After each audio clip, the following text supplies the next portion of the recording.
Welcome to the beautiful Wolves Den on an amazing night here at Spring Valley High School. Matt Perry, Mike Myers, and Bill Cornwell here with you. It is Military Appreciation Night, and they are honoring all of the veterans of the U.S. Armed Forces. And in a pregame ceremony, we are going to step aside here, and then we'll be back after the coaches interview with our pregame show to allow this ceremony to happen unabated on your home of Spring Valley football, 927 and 985, the Planet Rocks. To our United States Armed Forces show. Injury at any age can be a game changer, but Marshall Orthopedics, the area's only comprehensive sports medicine practice, is ready to get you off the bench and back in the game. Marshall Orthopedics takes care of the herd. Let us take care of you. Looking for fair prices, professional service, and the most customer-friendly shop in the tri-state? Then Freedom Gun & Pawn in Lavalette is your kind of place. Freedom Gun & Pawn has the best selection of new, pre-owned, and vintage firearms, plus a large stock of ammo and accessories. Freedom Gun & Pawn is everything you want in a gun and pawn shop. Freedom Gun & Pawn, proud to support our local high schools and communities. Across from Food Fair in Lavalette, online at freedomgunandpawn.com. Suffered an injury at the hands of another? Fighting to receive Social Security disability benefits? Under stress, wondering how your bills will be paid and if justice will be served? Let the staff at Kenneth P. Hicks Attorneys at Law help. Ken Hicks, trusted lawyer in Huntington, has earned his reputation by representing clients for nearly 3 decades, serving West Virginia, Ohio, and Kentucky. Call today for your free consultation, 304-525-3201. Kenneth P. Hicks Attorneys at Law. Let their experience be your guide. A proud Spring Valley High School supporter. This is gonna be America's favorite breakfast. They just don't know it yet. These are a few of my favorite Wendy's is changing the game from this to a breakfast that eats other breakfasts for breakfast. Who says you can't have a Baconator for breakfast? Don't just grab a coffee. Grab a Frosty Chino instead. And forget that frozen folded egg stuff. All of these have fresh cracked eggs. One bite and it'll be your new favorite. Guaranteed. Try your new favorite today. We'll even deliver it. Order by 10 a.m. An injury at any age can be a game changer. But with walk-in clinics Monday through Saturday, the Marshall Sports Medicine Institute is ready to get you off the bench and back in the game. Marshall Sports Medicine Institute takes care of the herd. Let us take care. At Law. Let their experience be your guide. A proud Spring Valley High School supporter. Family owned and operated as your hometown full-service funeral home, serving the Sereno-Canova area since 1922. We provide a variety of pre-need options to traditional or contemporary funeral service needs. We also have a line of cremation options available too. Call Rollins Funeral Home in Canova and ask for Patty Rollins, president, Dave Amos, licensee in charge, Tim Bias, vice president and director, or Skylar Ratcliffe, funeral attendant. Rollins Funeral Home, providing compassionate service for our clients. Rollins Funeral Home says, go Timberwolves. Rocky Knob Farm in Pritchard, West Virginia is proud to support the Spring Valley Timberwolves football team this year. You know what they say, if it ain't Rocky Knob, it ain't corn on the cob. Rocky Knob Farm, Jason and Tabitha say, go Timberwolves. Spring Valley football now. More rock coming up after the game on your 927 and 985, the Planet Rocks.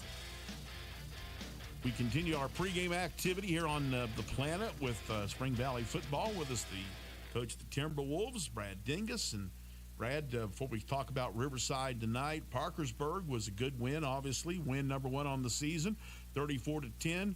Good offensive night. Lots of guys made contributions. And, anytime you get up to Parkersburg and you get a good solid win like that, I know you're happy. Yeah, in this conference, anytime you go on the road and get a win, it's great. I thought we got a little bit better on some things from week 1 to week 2. There's still a lot of little mental mistakes that we can improve on, but happy to go up and get a good win on the road against a pretty good Parkersburg team. We talked about it last week. You're looking to cut down on some mistakes, some errors. There were still those, and that's going to happen early in the season. And I know in practice this week, I'm sure that's been an emphasis. We just got to get a little cleaner, got to get a little closer to perfection as we can to be the team that we want to be. Yeah, what I'm excited about, for the first time since we got started, probably since July. This is the first time we've had all of our kids on both sides of the ball for 2 weeks in a row without something going on. So, you know, when you're trying to replace some kids like what we lost last year, and trying to gel together, you know, consistency goes a long way, and we haven't had much of that because of different situations and all that stuff, and kids not being available and stuff. So we're excited to play tonight. You know, we've had a good week of practice. You know, the weather cooperated this week for the most part, and you know, we're just excited to put the same guys out on the field as what we did last week. Chase Caldwell did a good job running the ball club last week. You know, he played like a senior as far as keeping kind of a level head, and boy, he made some nice connections to both Ty Bartram and, of course, to Ben Turner, guys that were making big plays in the passing game, catching touchdowns, and making other plays as well. Quite a productive night. Probably one of the most productive nights through the air ever in Spring Valley football. Yeah, it's the type of team we got this year. I think our group of receivers, running back, like skill kids that we have on the offensive side of the ball, is good as we've ever had here. You know, we got a great group. We got a quarterback that can distribute the ball to them. You know, we just got to get used to playing that type of ball from, you know, too tight and pounding it out. So, and we got to figure some things out on the O-line. And I think we've had a great week of practice, and I feel pretty good about coming into this one. As we were doing the broadcast last week, Matt Perry and Mike Myers and I were commenting what a great job Cody Shy is doing. He's getting good blocking from the offensive line, and Cody is running as, like we said, our Spring Valley fullback should run. He had a really nice night last week. So definitely have to play assignment football and defense. We got to play tough, physical. We got to be able to play for 4 quarters and be able to play physical for 4 quarters on the defensive side of the ball. And then offensively, you know, just make plays. I mean, we feel like that we've got guys all over the field that can make plays, and we feel like we're a little more explosive than what we've been in years past. And so, you know, we just got to make plays there. And then special teams are going to be huge. Anytime you get a rivalry game and, you know, 2 good football programs, field position, things like that are going to be big. You know, one of the things I thought your team did in both wins over Parkersburg and over Hurricane were dominate the line of scrimmage, and offensively and defensively. And I think that's something you got to do. I mean, they've got a couple kids in the middle of the offensive line who are going 265, 270. They got a 300-pounder who gets his nose in there sometimes at the nose tackle. Midland always has size. They might not be as big overall as they normally are, but they're always going to be very try to dominate the line of scrimmage and be very physical as well. Tonight's coach on our team, Huntington High School. I'm at JRTC. Offensive lineman. Commanded by Cadet Major Des Gazette. The same mentality that he had. Other members of the Major Award pitcher and Commander. Sergeant Major Danny Copley.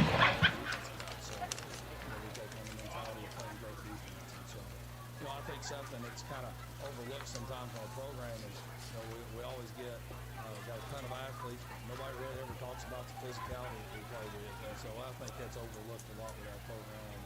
You know, I think we play good, tough, physical football, and we'll have to play that way Friday night against a, you know, very well coached, very, very good program in Calhoun.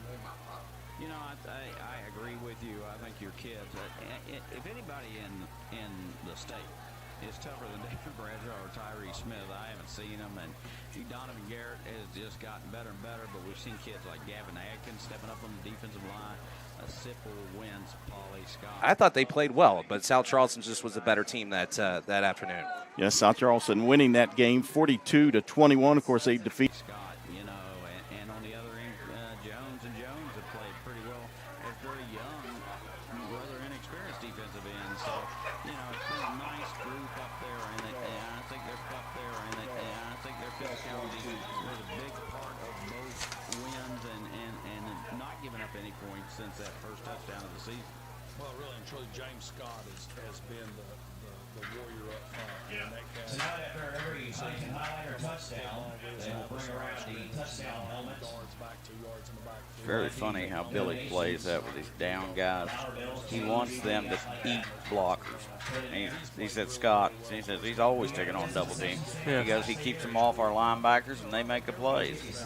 And I'm like, it's kind of reflected when you look at the stats. I mean, Sipple has 1 tackle, Wentz has none, Scott has 3, Pauly has 3. But you occupy the guards, and you got 20 here, 19 there, 11 there. So, yeah, he wants them to eat up blockers. And so we got 10, 13, 55. Kicked extremely well. He missed 1 extra point in the first game. That's been the only miss. 10, 11, 13, 55. So that's Smith, Bradshaw, Wayne, Wentz. Yeah.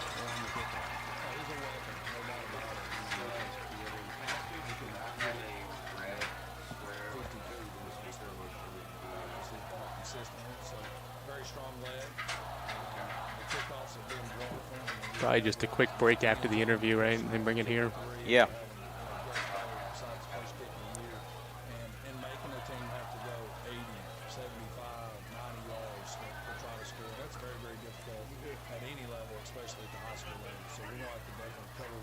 I cannot get used to Bradshaw being in 11. He wore something different last year. And every time I see 11, I'm like, who's that again? For both of you, 2-0 coming in. It's going to once again. What would you say to the I mean, high school kids, the numbers change. It seems like every year, except for the kids that are starters, and they keep wearing the same number. Yep. But I think this game has really taken on another animal here in the last 5 or 8 years. It's just become a really good rivalry. Again, it's usually a close football game besides last year. Hopefully, I know the community's going to be out and supporting our program. 66, 22, 23.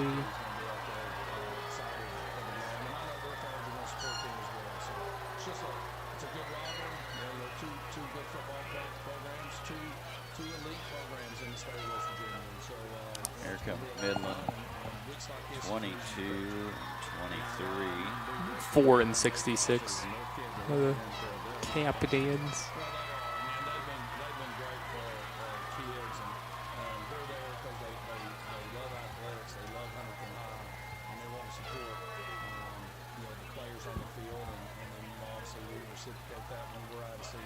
So it's just great memories the kids are making for one another, and it's what high school football is all about.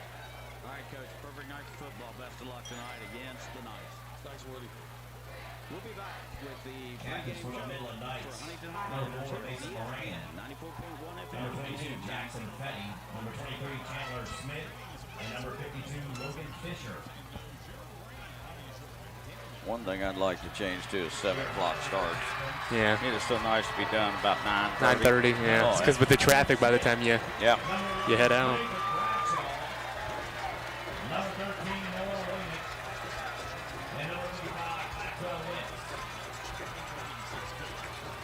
All right, so he's showing them ahead. Midland's call. Huntington defers.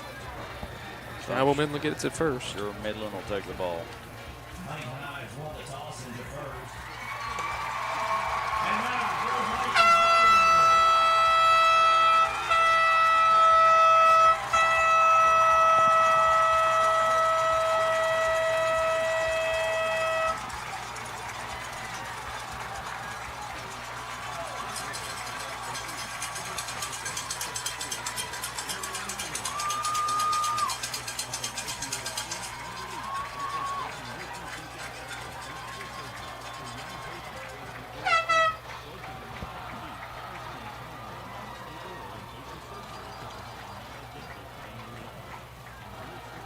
We back after this break.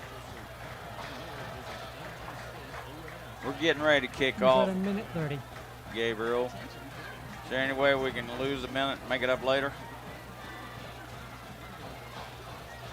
I take it where they're about to go on. Okay. I mean, are they about? Yes, they're getting ready to line up the kick. Yep.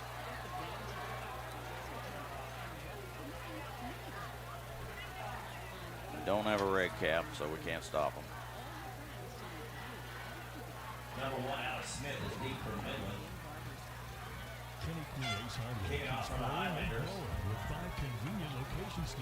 Is that Zach Roberts? Zach or Zach? I think it's Zach. Isn't it? Zach. Okay.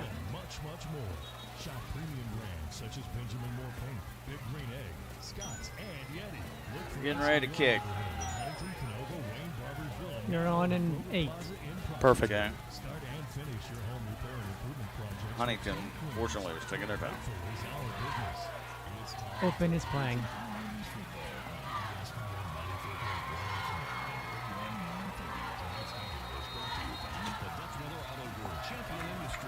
Can't wait.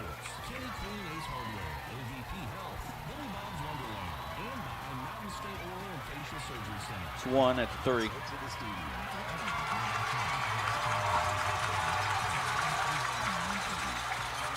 You're on. Opening kickoff from Huntington to Cabell Midland, and it's Alex Smith, the running back, bringing it out to about the 23-yard line, and Cabell Midland will take over first down and 10 to begin this contest. Andrew Rogers and Woody Woodrum, glad to have you with us. Huntington won the toss, deferred for possession into the second half.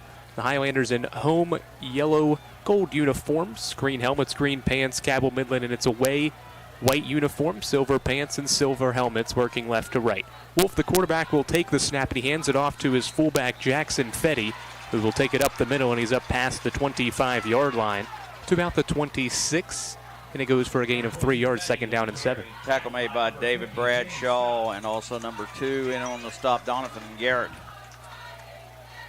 See a lot of running from this Knights offense. Does have the ability to throw the football. Wolf, the quarterback, last week, 227 passing yards through the air on just 8 attempts, 6 of which are completed. He'll split 2 wide receivers to each side. It's Smith to the near side and Dominic Schmidt to the far side. Wolf will take the snap. He goes to Fetty again, and Fetty's met in the backfield for a loss. Might have got back to the line of scrimmage. By a host of Highlanders again. Yeah, Donovan Garrett all over that one. He and Gavin Adkins are playing opposite ends because Curtis Jones is going to try to just run the ball tonight, not play defensive end. No gain on that play. Yep, no gain. Makes it third down and 7 from the 26-yard line. Just over a minute in, 10:40 and counting in this opening quarter, first possession of the ball game. As Wolf will go under center, 1 wide receiver split out to the far side. Man goes in motion. Wolf will roll out to his right. He'll throw it back to the far side. He's got a man in stride. Smith, he underthrew him, incomplete, but a flag thrown. Yeah, it was face guarding there. The freshman got caught, Zaza Jackson, and he wasn't quite sure where the ball was when he stuck his hands up in the air and kind of obscured the receiver's chance to catch the ball. So that's a penalty to learn from. It's only a 15-yarder in high school, nothing like the NFL where it'd be up here at the 30, so they'll get a first down at around the 41-yard line. Wolf rolled out to his right, tried to find Smith. Ball was a little bit underthrown, but as Smith tried to come back to it, as Woody mentioned there, kind of got interfered with, so the pass interference will allow Midland to move the football up past the 40-yard line. The ref was having trouble deciding which 40, but he got it right now. The first and 10 from the Cabell Midland 41-yard line. Wolf and Smith last week connected on a big 65-yard pass to start the win against, or start off that matchup with Riverside en route to a 56-0 victory. As Wolf will take the snap and he hands it off to his fullback, who's churning for yards, and he's up near midfield. A good run here from the fullback, Jackson Fetty, just shy of midfield to the 49-yard line, a gain of 8.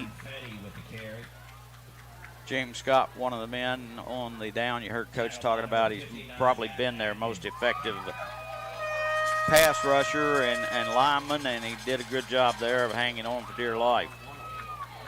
It'll be second down and 2, just shy of midfield at the Cabell Midland 49-yard line. Clock stop at 10 minutes and 23 seconds left in this opening quarter. Not sure why the clock is stopped on a running play. Wolf will hand it off again to Fetty, who's got a big gaping hole up the middle, and he's up over across midfield and into Huntington territory, enough to move the chains. First down on Cabell Midland. Tyree Smith, middle linebacker, leads the team now with 21 tackles on the season. 8 of them have been solo. Run goes for a gain of 7 to the Huntington 44. And the Knights will send one receiver to the far side. It's Smith. Wolf under center once again. 2 slot backs. One's Moran. He goes in motion. We had movement up front. Was it Huntington that jumped into the neutral zone, or was it a Knight that moved first? Yeah, and neither team reacting very much to it, but Huntington drawing all sides. Yep. So that's going to move the football 5 yards forward. It'll be 1st down and 5 now from the Huntington 39-yard line. Second penalty of the drive. First, the pass interference that allows the Cabell Midland drive to continue, and now the offside penalty to make it 1st down and 5 from the Huntington 39. Ball on the left hash. Same formation, one wide receiver split out to the left. Wolf takes the snap, will hand it off to Fetty up the middle. Fetty's going to be pushed back. Maybe got a yard or 2 before being wrestled down. Gavin Adkins in on that stop, and also I think there was number 1, Khalif Ty Jr., who that makes his 11th tackle of the season. So he got about a yard, so 2nd down and 4. Now down to the Cabell Midland, to the Huntington 38-yard line. 9-12 and counting in this opening quarter between Cabell Midland and Huntington in the battle for the Shield. Same formation, Ryan Wolf will drop straight back to pass. He steps up into the pocket, breaks one tackle, he's got room. Crossing the 35 inside to the 25-yard line. He's undercut by Khalif Ty. After a big run play that time from Ryan Wolf, he stepped up in the pocket, didn't have anybody on downfield, and called his own number. Good job by Zaza Jackson cutting the legs out and under the quarterback, who still had some running room if Jackson misses there. Gain of 13 on the run makes it 1st down and 10. Down to the Huntington 25-yard line. 8:40 and counting left in this opening quarter. Ball on the left hash.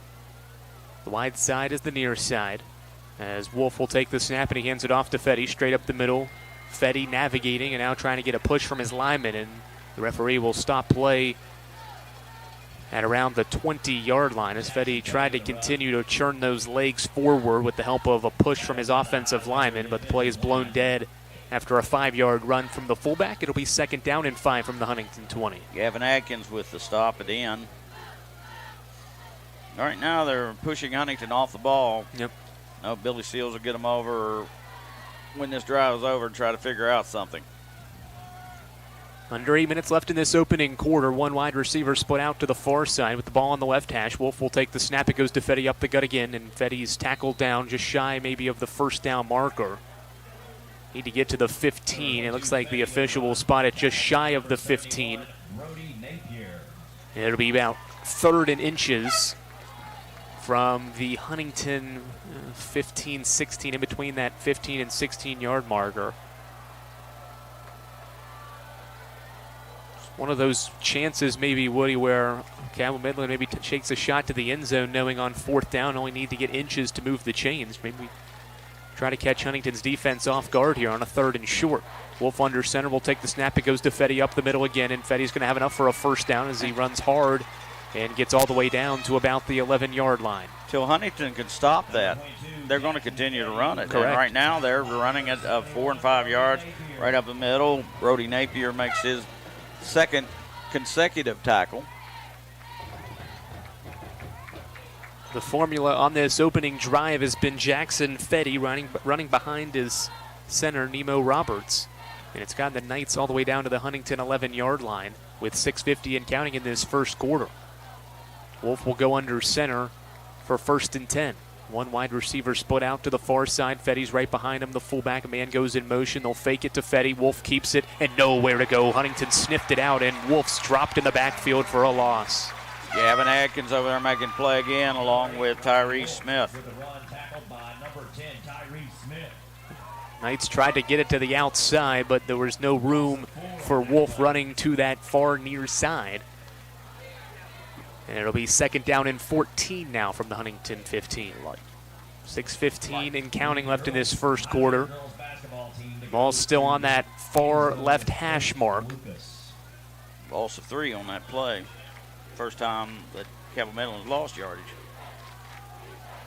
Wolf under center, a bunched formation. Wolf will hand it off to Fetty, and he's hit hard right back near the original line of scrimmage.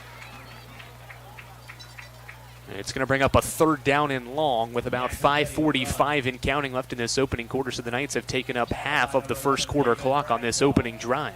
And that's one of the things you talked about in the pregame was if you let them have the ball for 8, 9, 10 minutes, then it limits your scoring possibilities. 3rd and 10 from the Huntington 11-yard line. 5:30 and counting, no score. The opening drive for Cabell Midland. They're in the red zone as Wolf will hand it off to Fetty and nowhere to go. Might have got a couple of yards after a late push from the fullback Fetty, and it's going to bring up 4th down. Nice tackle in there by David Bradshaw, also number 2. Garrett was in on the stop. Approaching the 5-minute mark here, 4th down. And a decision, and it looks like they're going to kick. As Wolf heads out, and onto the field comes their kicker, Olivia Charles, 5'6", 130-pound junior. It's 4th down and 8 from the Huntington 9-yard line. 4:40 and counting. Play clock down to 5 seconds. Cabell Midland might need to burn a timeout here. 2-1, and I think Luke Salmons, the head coach, might have got a timeout call just before the play clock expired. He did. And the clock will stop at 4 minutes and 36 seconds left in this opening quarter. Big time drive, but an important stop for Huntington to not allow. Injury at any age can be a game changer, but with walk-in clinics Monday through Saturday, the Marshall Sports Medicine Institute is ready to get you off the bench and back in the game. Marshall Sports Medicine Institute takes care of the herd. Let us take care of you. A new day begins. And what happens today must be covered, reported, and passed on to everyone in the region we serve. We are journalists, staff writers, editors, storytellers. Who are we?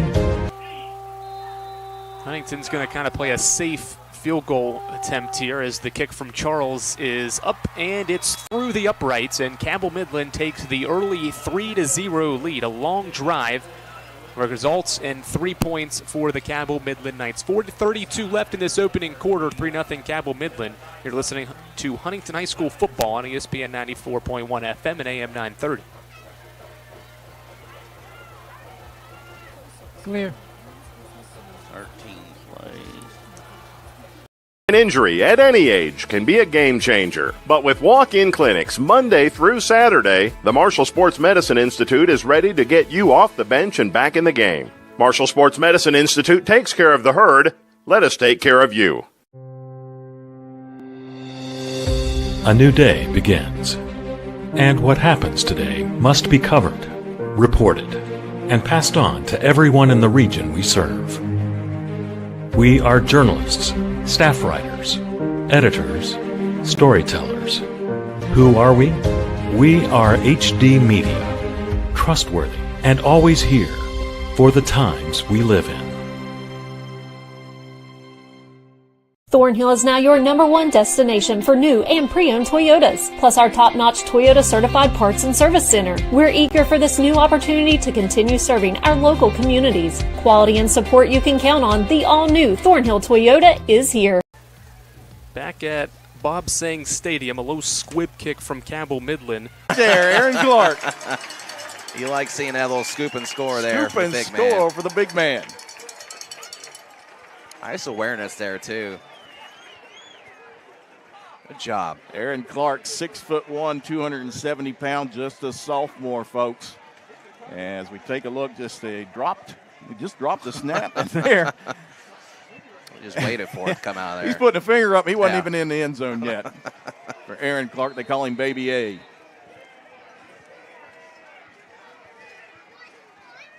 As Edwards back out to attempt the PAT, they run Mondrell Dean out late. And I'm telling you right now, Mondrell Dean is not on the PAT team, but he is this time. Snap back by Kurt. Ball's down, up and away, and it is good. 28-0 South Charleston, 9:36 to go. You're watching Black Eagles football right here on Video Productions. Are your Saturday nights filled with boredom? Then let's go play bingo at the Dunbar Bingo Hall.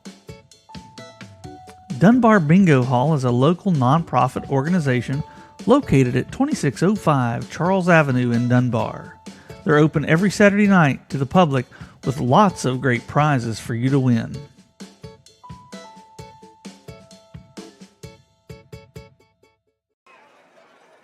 Welcome back inside Black Eagle Stadium.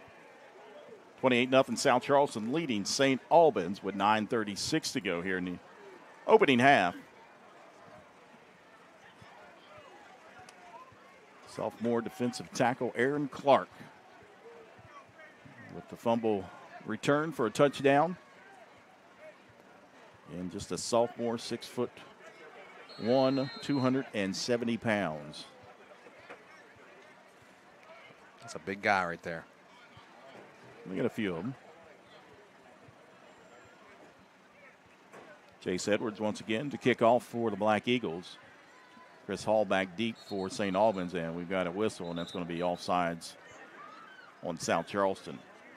So they'll back them up 5 yards. See if we can get to look at that replay once again of Aaron Clark. Here it is. Whoop. Right place, right time. He picks it up, takes it in from 11 yards out. I like it. Good for that young man. I just like he put the finger up before. Yeah. Are you celebrating? Hey, I would too. You got to be excited, man. Big man getting the score, getting the end zone there. So 5-yard penalty puts it back to the 35-yard line. Edwards has it teed up.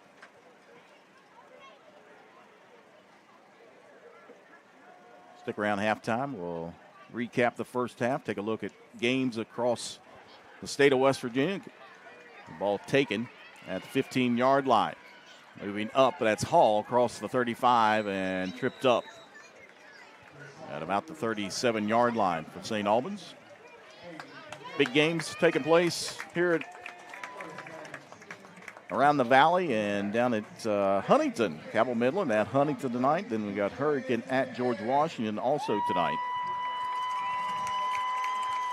Yeah, those are both big games for both those teams for different reasons. We got Martinsburg. I believe they're at Shenandoah, Virginia today. Yeah, making their Virginia tour again. So it'll be first down and 10 for the Red Dragons at their own 37-yard line. Ball spotted on the near hash. Now they go back under center. I formation, 2 receivers up top. Give to the fullback, and that's Atkins. He is tripped up right at the line of scrimmage. And I believe no gain on the play. That'll bring up second down. Matter of fact, they give him a little bit of a loss, about a yard loss, so it'll bring second down and an 11. They spot the ball back at the 36-yard line. I think they tripped up on somebody there, maybe the quarterback. Time winding down here in the second quarter, under 9 minutes to go. South Charleston leading 28-0. So the offense that was scoring just a little over 50 points a game last year. The pitch to Little John, and again, not much room, and he'll lose a couple more yards. Yeah, at this point, South Charleston, I mean, you see it on the edge there. They read that play completely.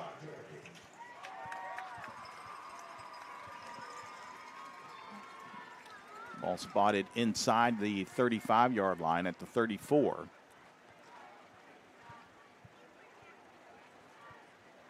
Brings up a 3rd and long.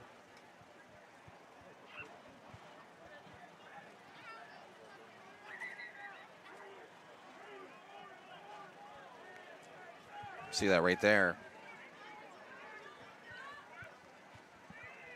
Snap back, Warner. Keeps it and pushes ahead. Back to the line of scrimmage. That'll bring up 4th down, and the punting unit comes out for St. Albans. Who's that? He keeps sneaking up. Is that Tinsley? Over on that far edge? Yeah, that's Tinsley. Yeah, he's sneaking up. He's reading that the entire time. They really just got it figured out at this point. Of course, you're talking about Tyleek Tinsley, the 6'1", 170-pound sophomore. Younger brother of Kevin. Kevin's up at WU now. Yep. And short kick.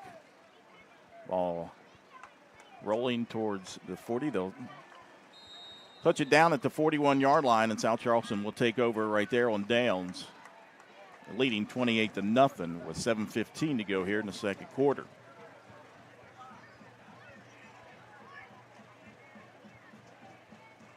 South Charleston rolling here.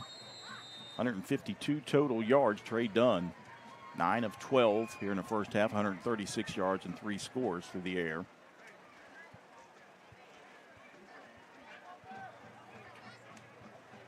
Three different receivers. Emilio Miller, Mari Tubbs, and Chris McCorkle. Snap back to Dunn. Looks over in the flat. Flag out. Ball's completed, but out of bounds, and it looks like to McCorkle. Looks like this may be on South Charleston here. I'm sorry, that's Tubbs, number 11. Had to get my binoculars out on that one. I seen a 1. I just didn't see the other one. That's why I couldn't tell Tinsley on the other side. I should just look at our monitor. It's hard sometimes even over here too, so.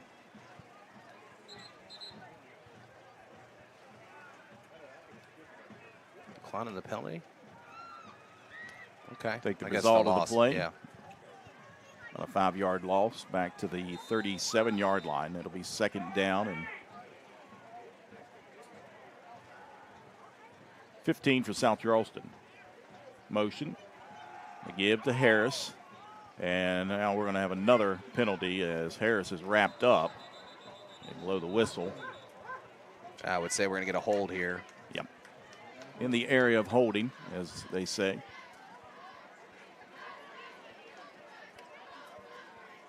And you got to think Nick Watts is going to take that penalty. Uh-huh.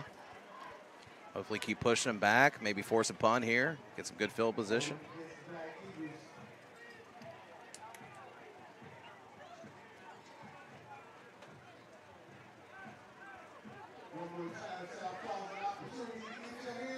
The penalty marked off back to the 27-yard line.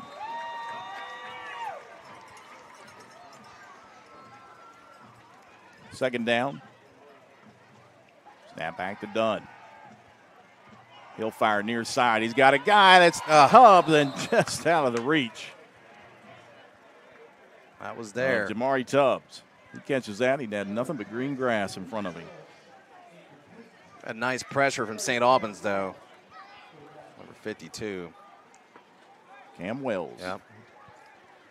He got in there. Get just enough pressure on Dunn to just fire on that throw.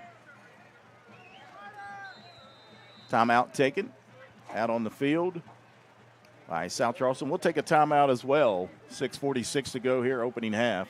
South Charleston leading St. Albans 28-0.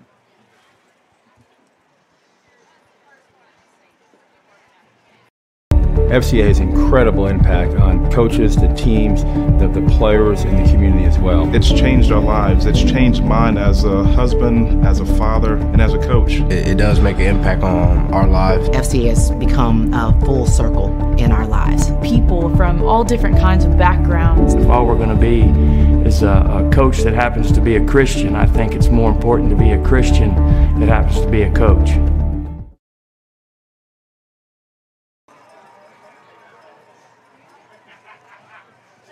Welcome back inside Black Eagle Stadium here on the campus of South Charleston High School. Jack Withrow alongside my partner, Brandon Lowe. Guys, a reminder, you can see Brandon Lowe about every day in the morning from 10 to noon right on Video Productions Facebook page. The Brandon Lowe Show with Ryan Pritt. We've partnered up with them and streaming their show over on Video Productions now. So, of course, I enjoy you guys. You guys keep me entertained all the time at work. Yeah. Just don't talk about the Reds around Ryan. That'll be like a half-hour rant. Third down for the Black Eagles. Play action. Dunn. Wells after him, and he'll bring him down. And Dunn could not find anybody open downfield. Nice job by St. Albans. That'll force a punt. Yeah, at that point, I mean, you got long yardage there. You're expecting a pass. everybody's covered up. At least Dunn didn't force anything downfield. Just punt it. Get back on defense here. Cam Calloway, the 5'11", 175-pound sophomore, back deep for the Red Dragons as Chase Edwards will do the punt. Punting. Snap back. Gets his foot into it. And ball is fumbled around by Calloway, still on the ground. And Hunter Withrow comes up with it. Wow. Nice play there. I mean, that kick was awkward. Yeah. I mean, that was tough. Not one of his better kicks. He had a 61-yarder last week against Capital. I was just about to say, Chase has been kicking around very well this year. His leg might be tired now after all those PATs and kickoffs. And we've got a player down for St. Albans right at the midfield stripe. And that is number 9, Reuben Johnson, the 6'1" junior. I hope the kid's all right. It looks like he's in some extreme pain there, maybe with his knee area. So we'll step aside. We'll come back as we've got an injury on the field. South Charleston leading 28-0 here on Video Productions.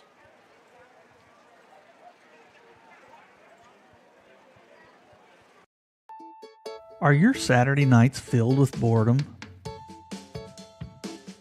Then let's go play bingo at the Dunbar Bingo Hall. Dunbar Bingo Hall is a local nonprofit organization located at 2605 Charles Avenue in Dunbar. They're open every Saturday night to the public with lots of great prizes for you to win.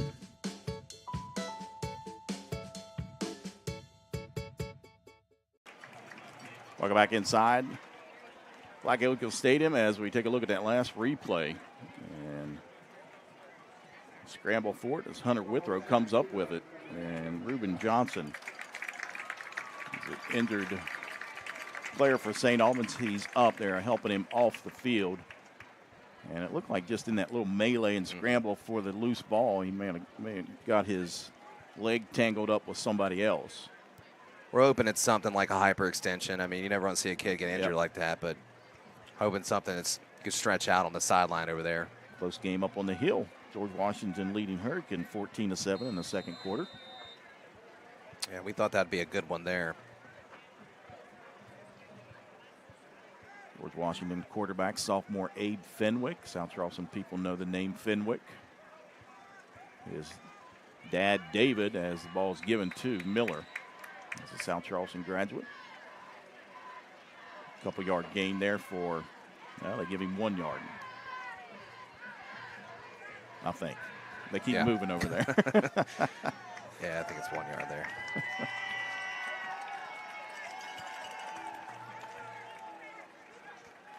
Better make second down and 9. Ball just inside the territory, or St. Albans territory, right at the 49-yard line.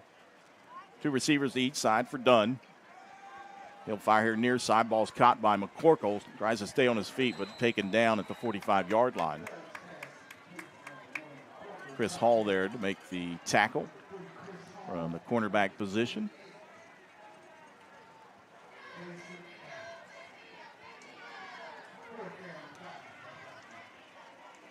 Also Ethan Edge. Yeah. Got to think that's the younger brother of Elijah Edge. Ethan Edge, a sophomore, brings up third down and about 4, and St. Albans defense jumped off sides. A hard count by Dunn. We've seen him do that a couple times this year. Just about to say one of the best in cadence. I mean, that's tough to do, man. That's a lot tougher than people think it is to get that down and make people jump off like that. Especially your offensive line needs to stay disciplined on it. Saw him do it last week against Capital, and then Capital turned around the next series and did it to South Charleston. First down and 10 for South Charleston, just outside the 40-yard line. Dunn keeps it over the far side, and he has wrapped up nice play that time by Spangler. Ashton Spangler, the junior, coming up and making the play. A little flex action.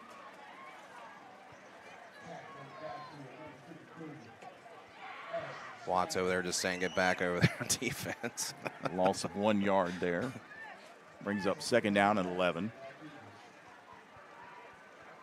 Ball just outside the 40-yard line now, St. Albans. 4:06 to go. Clock running here in the second quarter.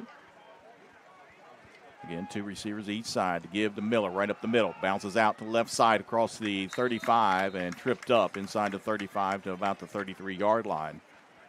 That'll bring up 3rd down and short for the Black Eagles. That's a great job, not only blocking up front, but Miller being patient there and letting it develop.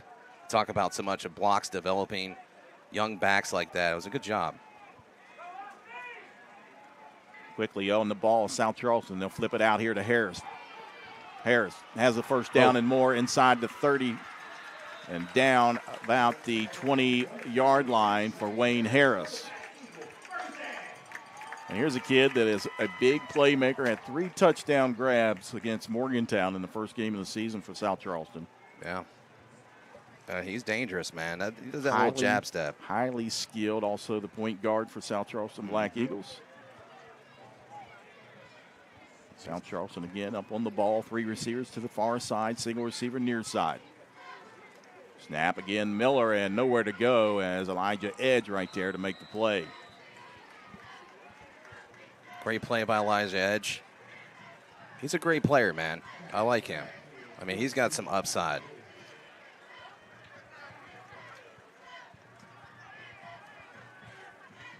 Loss of 2 on the play for South Charleston. Puts the ball back at the 22-yard line. 2nd down and 12.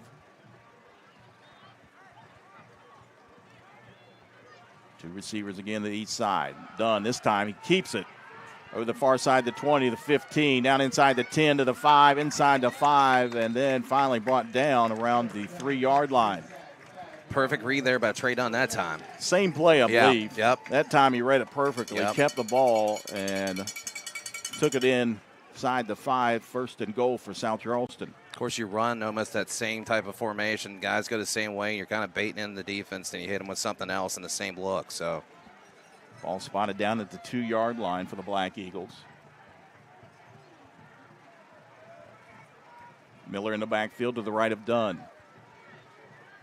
The snap, the give to Miller, a flag on the play. He's into the end zone for a touchdown if it stands. And it will not. It'll be a penalty on South Charleston. Yeah, moved a little too quick. False start on the Black Eagles. We'll push them back 5 yards.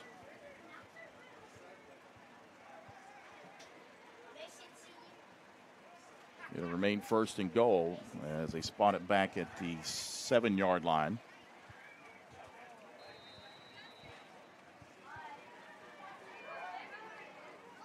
Again, 2 receivers to each side for Trey Dunn. Give to Miller up the middle. He'll push ahead inside the 5 before he's brought down.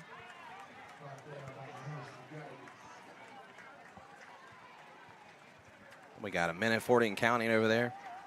1:38 on the clock, counting down. Here in the second quarter. South Charleston trying to punch one in here late in the half. Snap. Dunn keeps it and trying to fire it into the end zone. All incomplete. And intended receiver, I believe, was Chris McCorkle. Looks like there was a little confusion on the routes there. Yeah. Maybe had Harris and McCorkle in the same spot. But another flag on South Charleston, a personal foul.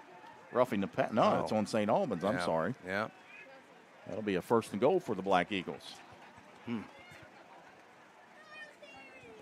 Half the distance. They'll put it at the 2-yard line. I believe that's where we started. Yeah.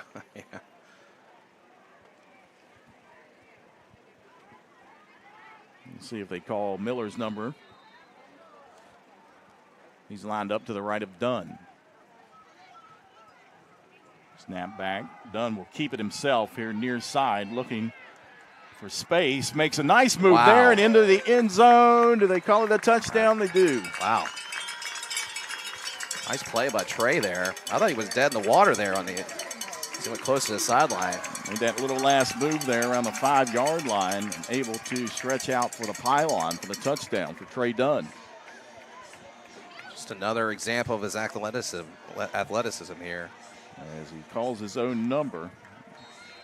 St. Albans giving chase. Right there's a little move, just enough to get to the pylon. Touchdown, Black Eagles. He will not be denied. That kid has extreme confidence.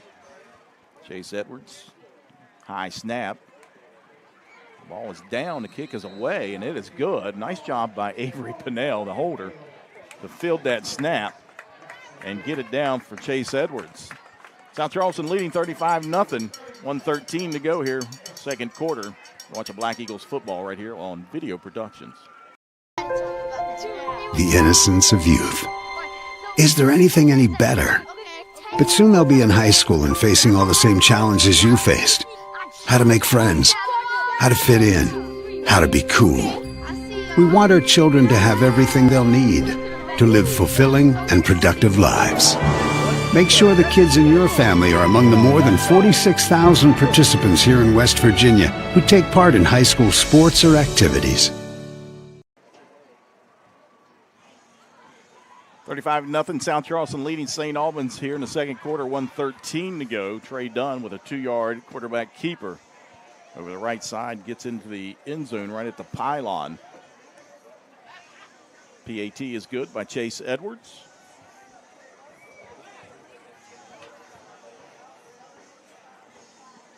And do I see Mondrell Dean getting ready to kick off? Well, I was just about to say, Edwards, it looked like he got his foot hit or smashed up a little bit on that PAT. I don't know if they're looking at him, but he was limping. He's down there stretching out. Okay. He got a little limp, but I think he's going to be fine. Okay. It is Mondrell Dean. If he kicks us in the end zone, he's a player that What? I thought he was getting ready to. That's a good kick, though. Fielded at the 21-yard line by St. Albans' Chris Hall. He works his way upfield and finally driven out of bounds. That ball was loose, but out of bounds. They say he stepped on the line before the ball came out. I got to say something. Dean kicked that pretty well, honestly. I've never kicked it like that. No. That was nice. That's my guy, though. Yeah, you know? yeah. Was that like 7 times? Ryan Pritz told me to keep a tally. I'm just wearing it out at this point. On purpose. Yep, absolutely. First down and 10 for the Red Dragons at their own 41-yard line. 35-0 South Charleston, 1:06 to go here in the opening half. Snap, and nowhere to go for Little John as he is wrapped up in the backfield. And I believe that is linebacker Caden Davis having a good game tonight for the senior linebacker. Yeah, he's been all over the place tonight among many Black Eagles defenders. Younger brother of Donovan Davis, who is now up at WVU. Yeah, fun kid to watch as well. Had a great career here at South Charleston.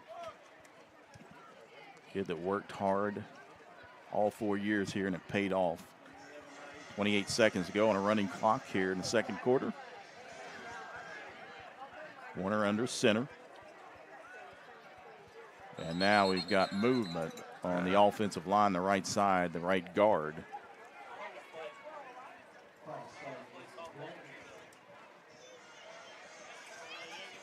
I believe that was Isaac Murphy. I'm sorry. Might have been Cam Wells at the right guard position. Murphy's the center. 56 at Wells, I believe.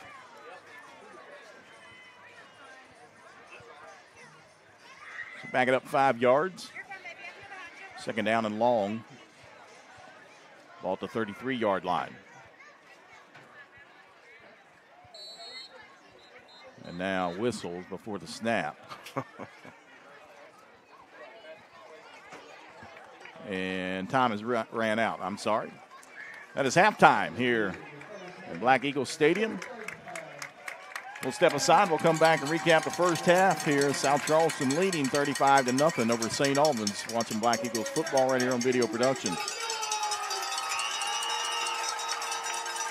Of Dutch Miller Kia, there has never been a better time to trade in your car. Because of major supply chain disruptions, your vehicle is worth more than it ever has been. Even if you're not looking to trade in your car, we're interested in buying your vehicle at up to 30% above fair market value. We have customers trading in their vehicles that are getting more now than when they paid for it. Learn more and text or chat now at KiaWV.com.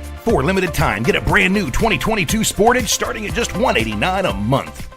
Little General Stores knows West Virginia, but what some may not know is what LG is doing in your communities. And I'm here to tell you how Little General, with the strength of their 100+ stores, is helping to enrich lives and empower families in West Virginia. Like the Norma May Huggins Cancer Research Endowment Fund, which is fighting to cure cancer every day right here in West Virginia. Locally owned and operated, LG has always been there and always will be. Little General Stores, committed to West Virginians. Boom!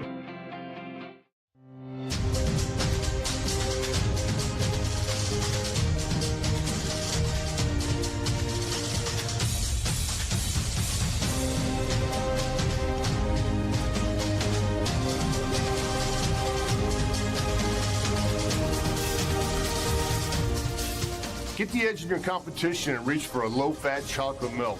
It's packed with the nutrients you need to fuel up. For more information, visit drink-milk.com. Are your Saturday nights filled with boredom?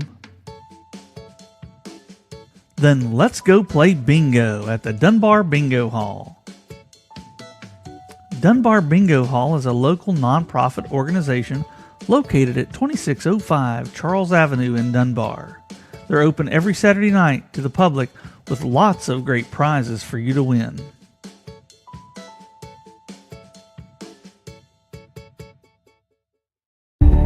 FCA has incredible impact on coaches, the teams, the players, and the community as well. It's changed our lives. It's changed mine as a husband, as a father, and as a coach. It does make an impact on our lives. FCA has become a full circle in our lives. People from all different kinds of backgrounds. If all we're going to be is a coach that happens to be a Christian, I think it's more important to be a Christian that happens to be a coach.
seamless instead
Get the edge in your competition and reach for a low-fat chocolate milk. It's packed with the nutrients you need to fuel up. For more information, visit drink-milk.com. Are your Saturday nights filled with boredom? Then let's go play bingo at the Dunbar Bingo Hall.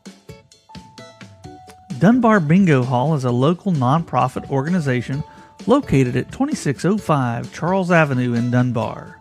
They're open every Saturday night to the public with lots of great prizes for you to win.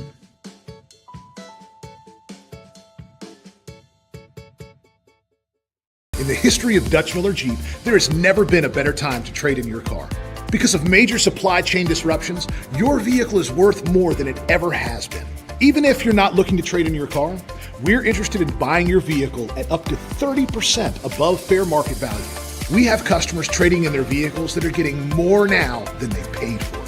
Learn more and text or chat now at DutchMillerJeep.com. Come in today for the Make This the Summer event and get friends and family pricing for everyone. FCA has incredible impact on coaches, the teams, the players, and the community as well. It's changed our lives. It's changed mine as a husband, as a father, and as a coach. It does make an impact on our lives. FCA has become a full circle in our lives. People from all different kinds of backgrounds. If all we're going to be is a coach that happens to be a Christian, I think it's more important to be a Christian that happens to be a coach.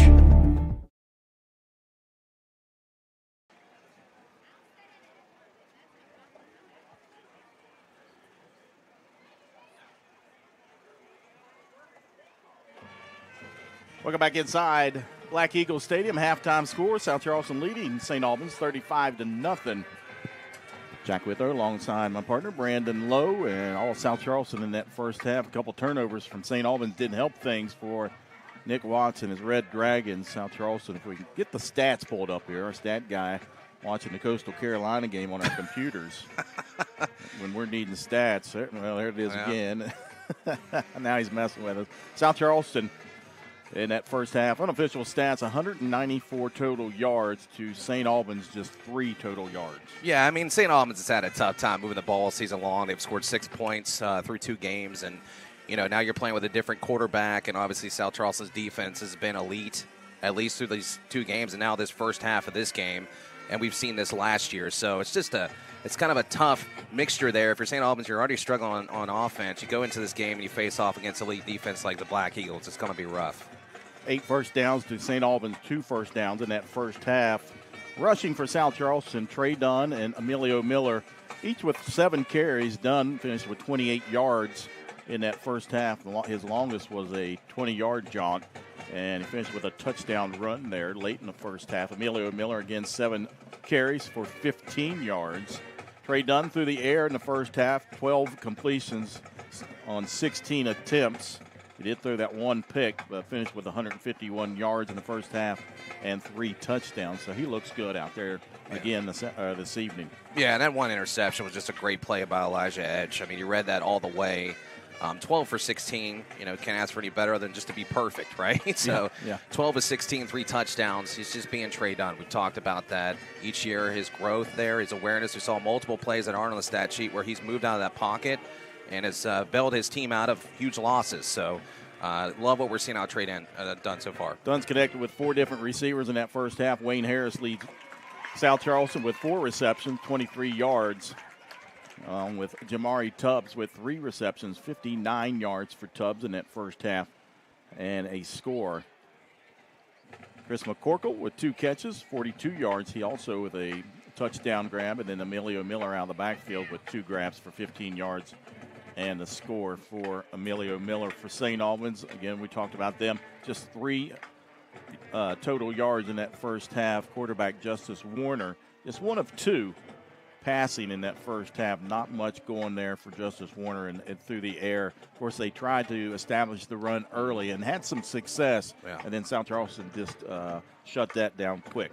Yeah, just a good job by the kids recognizing formations and just seeing, you know, obviously coordinator over there telling them, hey, watch those, because they were trying to go around the edge on both sides of that D-line, the offensive line. And South Charleston's just done a good job of sniffing that out. For St. Albans, I mean, it's just tough sledding right now because you really haven't had any type of development in the passing game in the first half. Yep. And now you're down 35. So you you feel like you might have to start opening it up a little bit. Not a man on the run, but do something a little more to get the ball downfield. A.J. Adkins, their leading rusher, with 3 attempts or 3 carries for just 10 yards in that first half. And again, Justice Warner, 1 of 2 in the air. Also, Eli Littlejohn, 10 carries, minus 3 yards in that first half for Eli Littlejohn. We'll step aside. St. Albans Red Dragons marching band out on the field.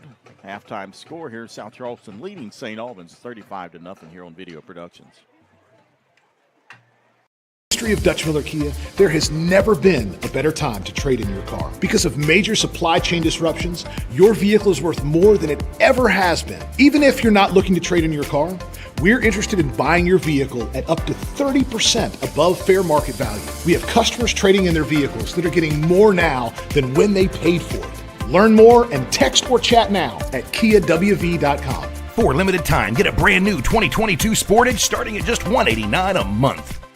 Little General Stores knows West Virginia, but what some may not know is what LG is doing in your communities. And I'm here to tell you how Little General, with the strength of their 100+ stores, is helping to enrich lives and empower families in West Virginia. Like the Norma May Huggins Cancer Research Endowment Fund, which is fighting to cure cancer every day right here in West Virginia. Locally owned and operated, LG has always been there and always will be. Little General Stores, committed to West Virginians. Boom!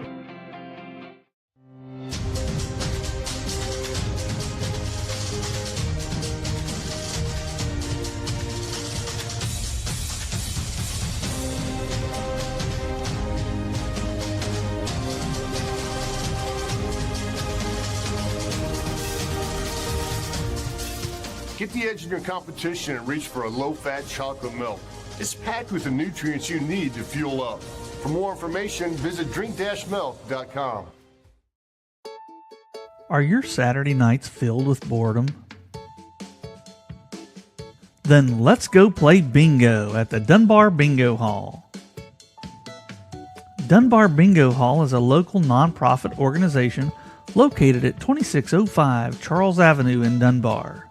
They're open every Saturday night to the public with lots of great prizes for you to win.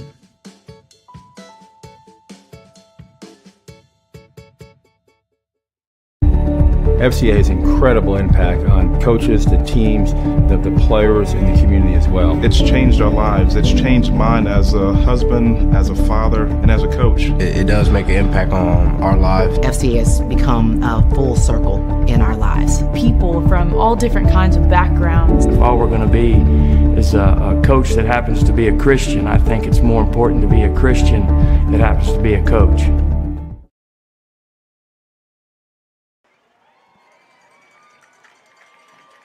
Halftime score, South Charleston 35, St. Albans 0. And Miranda, take a look around the state. We've got an upset in that AA. I'm looking down here. North Marion in the fourth quarter is leading Fairmont Senior 7-6. And I believe on your show today, you took North Marion. I did take North Marion. That's Ryan's Huskies, and he went against them. Oh. And I was like, look. Wait till we tell Darren. I'm going Huskies on this. Yeah. They're going to win. Fairmont Senior, 27-6 right there. Is that the score you said? That's the score. Look at that, low scoring. That's how you get an upset. You keep it low scoring. Yep. I like it, man. That's my Huskies after tonight. Yeah, that's your guys right there. Yeah, it's my guys. Also in AA, a tight one at Chapmanville. Winfield leading Chapmanville 28-24. That in the third quarter. Again, a AA score. And then Herbert Hoover just putting it on nitro right now at halftime, 45-0. That's a good Herbert Hoover team. Yeah, the freshman quarterback there. Of course, his brother there. I believe his brother's there too, right? He's got the younger brother and the older brother. His name's slipping up on me. Quarterback there at Hoover. Hatfields. Is that who you're talking about? Yeah. They're just doing. I mean, that kid. I feel like obviously Nitro has been struggling. We know that for the last couple years. I think they've been playing defense better this year. But yeah, Hoover's this is the type of game where they're just going to start unleashing. Things are going to start opening up a little bit, getting a little more comfortable. Hoover's a very, very good team in AA. Yeah, and a game that I was looking forward to, Poca Independence, that's been postponed. Yeah. I'm not sure if that's postponed or canceled, but they are not playing tonight. And maybe they were scheduled to play Monday. I can't remember. I can't keep up with all this. But There's a bunch of them. That game is postponed. In AAA, University rolling again. They're 2-0. Looking to get to 3-0 as they lead Brooke at the half, 31-12. Again, the halftime score up on the hill. George Washington leading Hurricane 21-14. Robert C. Byrd, Class AA. A very good program year in and year out up there in Clarksburg. They lead Class AAA Greenbrier East. Greenbrier East came in at 2-0. A lot of people talking about Greenbrier East. The Spartans, well, they're getting it handed to them right now by Robert C. Byrd, 31-10 at the half. Yeah, Ryan brought that up on the show too, and I said, hey, man, RCB maybe. I didn't go with it, but we kind of mentioned it. Yep. A big game down in Huntington tonight. Cabell Midland in Huntington. That's a third quarter score, 17-14. The Knights are leading the Highlanders in that contest. Over in the Eastern Panhandle, Martinsburg rolling again over Sharando. I'm trying to look for the score. I saw it earlier, and they were up big. Yeah, it was like 55, I think, is what they had. I can't find it right now. I'll find it here. There it is, 51-7 in the third quarter. Martinsburg leading Sharando, Virginia. Princeton leading Oak Hill 41-14 in the third quarter. Parkersburg South leading Woodrow Wilson 26-13. And then Capital and Parkersburg in a tight one at the half. That's up in Parkersburg with the Big Reds leading Capital by 4, 14-10 at half. Yeah, we thought that'd be a close one too, Capital and Parkersburg. I think both those teams are talented. They just haven't put it together, and they faced off against some really good competition. But both those teams extremely talented, and I think those are two teams trying to obviously get the first win this season, but also kind of find themselves a little more. Yep. And Ryan's East Hardy up there in Baker in Hardy County. East Hardy rolling in the fourth quarter over Tucker County, 34-0 in Class A action. As I pan down through here at some other scores, of course, Van and Richwood. I was looking forward to that one, man. Yeah. With a big victory. Yeah. They were going to play the Lumberjacks at Richwood. That got postponed as well. I'm telling you, we're going to make a tour up to Richwood with the talk show. I'm telling you. We've been talking about it. We're going to do it. That's the Cherry River that runs through Richwood. Absolutely. Richwood. Great place to be. I always like to get up there. I hate driving there, but once you're there, it's beautiful. Williamstown, 28-0 over Ravenswood in Class A. And then Gilmer County leading Wirt County. Wirt County came in this week at 2-0. Look at that. Down in the third quarter to Gilmer County, 20-6. Yeah, that was a big anticipated matchup this week as well. That's a look around the state of West Virginia. A few scores. And I keep looking for a Buffalo score. Are they off again this week? I believe they are not playing this week. Brian Batman down there doing a wonderful job with the Bison. And I believe they won their first game. Yeah. And then they haven't played since then. Yeah. But hopefully they can get some games in soon. Well, Batman, you got to love that name. I tell you, Buffalo also is just a great place to go watch high school football. That town shuts down. So, I mean. Well, they've got the new stadium right behind the new, fairly new school. Yeah, I mean, it's if you haven't gone to see Buffalo play, it's definitely a must. We are set to go here in the second half. South Charleston again leading St. Albans 35-0. And last week in that, I'll call it a blowout of Capital. They scored some late touchdowns, but South Charleston was able to play a lot of younger kids. Now, the thing about it, they start some young, they're young either way. Sophomore and freshmen. They're already young. As we talked about earlier in the game, they've only got 7 seniors listed on the roster. They've got 26 freshmen listed on the roster for South Charleston. That's amazing. Yeah, it is. And Donnie's talked about that a lot, getting young guys in and getting them some experience. I mean, we talk about even Trey Dunn and the things he's done. So Mondrell Dean's got it teed up. He's out there kicking again. Again, Chase Edwards was ran into. He's walking around on the sidelines. Yeah, I see. They're stretching him out. And he's walking around on his own power down there doing some squats. But Dean with the kickoff. That'll hit at the 25, picked up at the 25. And giving chase of the Black Eagles. And number 6, he'll take it out of bounds over on the far side just around the 32-yard line. For St. Albans, that is Thomas Adams. I feel like he ran 100 yards on that, going wrong. Well, he ran almost 52 yards. That's or 53. What is the width of a football field? Something like that. So the first possession of the second half for the Red Dragons will start just inside their own 32-yard line. See what St. Albans does on offense here. Being down big. Justice Warner out there at the quarterback position. And we talked about it in the pregame. Peyton Brown, their starting quarterback, out with an injury. Warner under center. Motion to the near side to give it to the motion back. Picked up by Dean. He stays on his feet. Mondrell Dean trying to get up ahead, and now they finally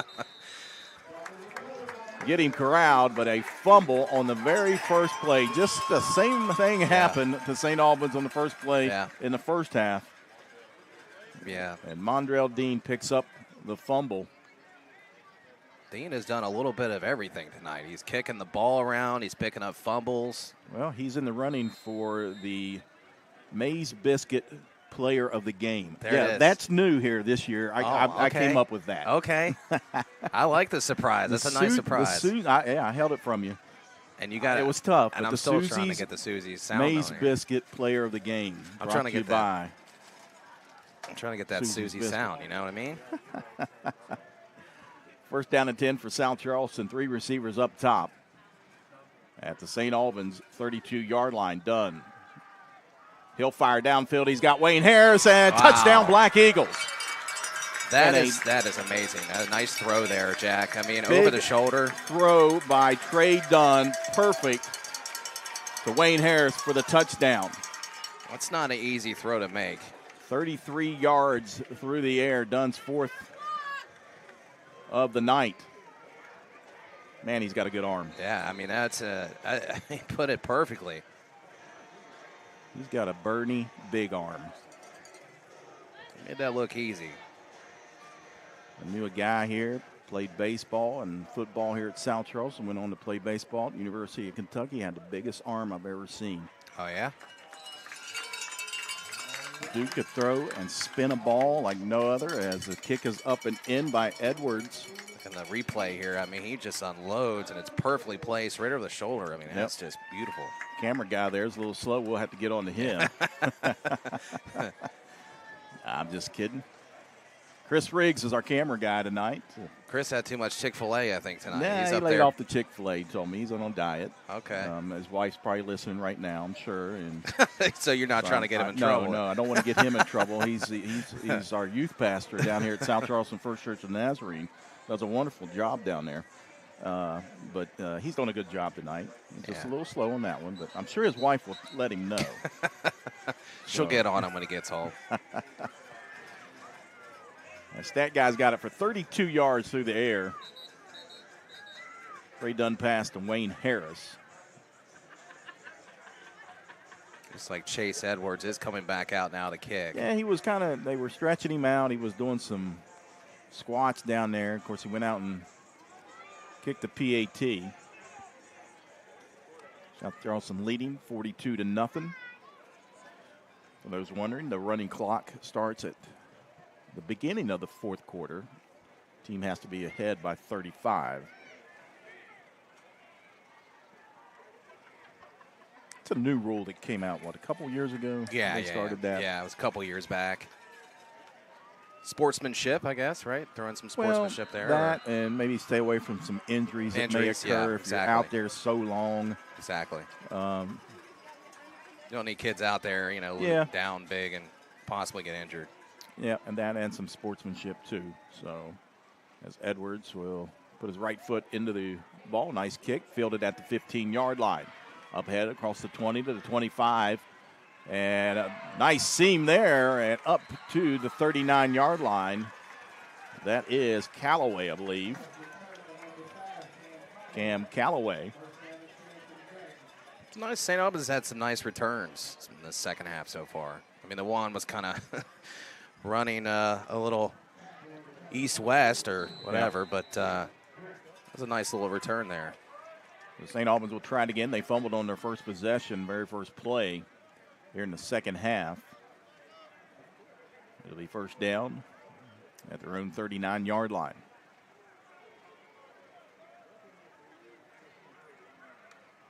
Two receivers up top for Warner under center. He'll give to Little John, and not much running room there. As Mondrell Dean and Hunter Withrow there. Also, Devin Brewer in there. Caden Davis. Caden Davis. Everybody kind of coming in on the That's tackle what you there. want. You want to swarm to the ball. Yep. You hold him up, let your guys come in there, clean it up. Air conditioner behind us finally kicked off. We've been in a wind tunnel up here. Second down and 10 for St. Albans.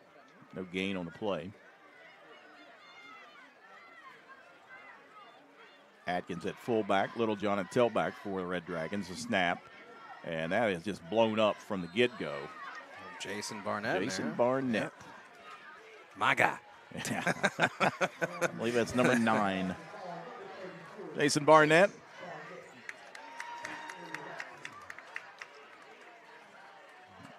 Got a little bigger this year, didn't he? Oh, man. Yeah, he got bigger. I call him the president. He's been the class president all 3 years. He's been at South Charleston. Of course, junior now. Recall when very first game he played up here, that was GW. I was calling him the wrong name, and I apologized to his mom. We got it now, right? Yeah, we got it. Yeah, it was spelled wrong. That's what I'm going to say. It was spelled wrong. I don't know who spelled it. But on our sheet, and Warner gets that one off, and double coverage going up, and that is picked off. Trying to get Heineman in double coverage, and Wayne Harris there to pick it off. Yeah, Harris has done such a tremendous job tonight, man. I mean, unbelievable in coverage. He just had the touchdown. That's how you do it right there. Take a look at the Little General replay. And again, double coverage. McCorkle and Harris going up and grabbing it for the interception. So it'll be South Charleston ball at their own 40-yard line as the offense trots back out there.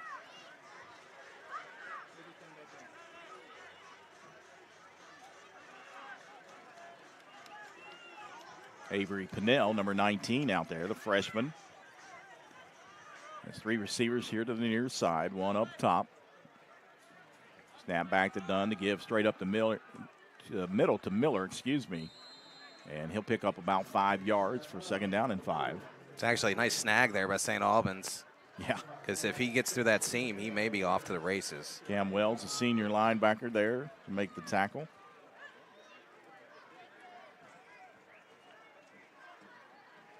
Him and Spangler, the 2 linebackers for the Red Dragons.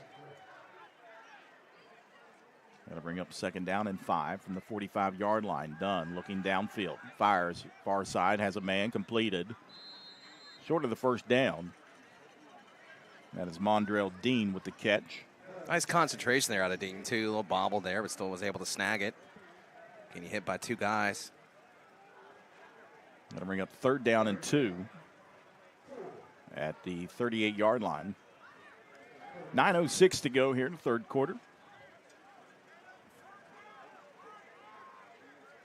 Same formation, and now we've got whistles and flags. That's going to be a false start on South Charleston. It's a little too eager there for the snap.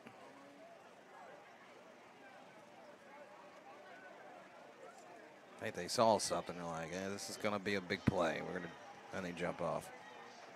That can happen. 6th penalty on South Charleston for 49 yards. That'll back them up 5. Third down and about a long 7. And Edge almost jumped off sides here on the near side. He's down on one knee now. Now he'll reset himself. Dunn across the middle. He's got a guy. He was there. Tubbs unable to come up with it, just out of his reach. Just a little more on that, and he's gone. I'll tell you what, that right there, we'll see that play later in the season, and the timing will be down. Yep. I mean, it was there, just a hair off. And that's one of the things with this offense, the timing between the quarterback and his wide receivers. And that's they talk about when they play the 7-on-7. Right. And I'm not a big fan of going and watching 7-on-7, but right there, that helps get that timing down. Blitz in, pass out to Harris, close to a first down. He's going to be just shy of it. But we've got a flag down. Is this going to be another roughing the passer? Could be. It is. Yeah. That's just not what you want to do if you're St. Albans. You were going to get the ball back there. Yeah. So that's the second one on St. Albans tonight, I believe.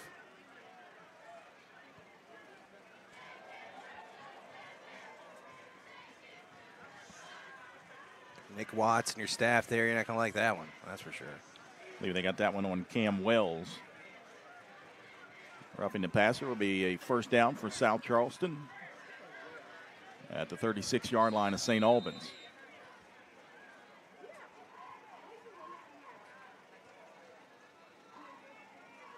Give right up the middle. Big hole for Miller. He's got room. Makes a move inside the 15, the 10, and down about the 7-yard line for Emilio Miller.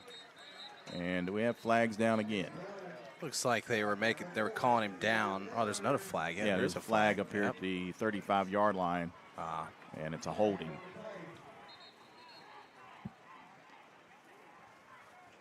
Not a very clean game for the most part of South Charleston either.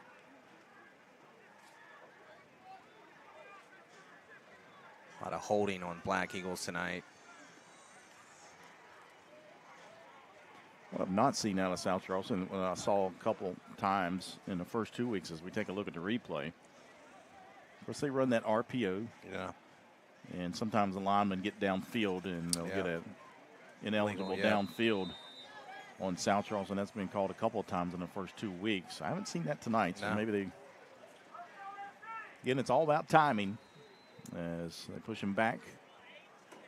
Still first down from the 45-yard line. Long ball. He's got McCorkle and makes the grab at the 10 and spun down about the 8-yard line. Let's see where they spot him, and they spot him down at the 6-yard line. It's another great hookup there. Don McCorkle, but if you look at the offensive line, man, they bought him a ton of time up there. Chris McCorkle, the freshman, goes up and gets it. Nice pitch and catch. So first down and goal for South Charleston at the 6-yard line. Two receivers at both sides. Give to Miller up the middle. Not much running room there. May have got back to the line of scrimmage, and that's it.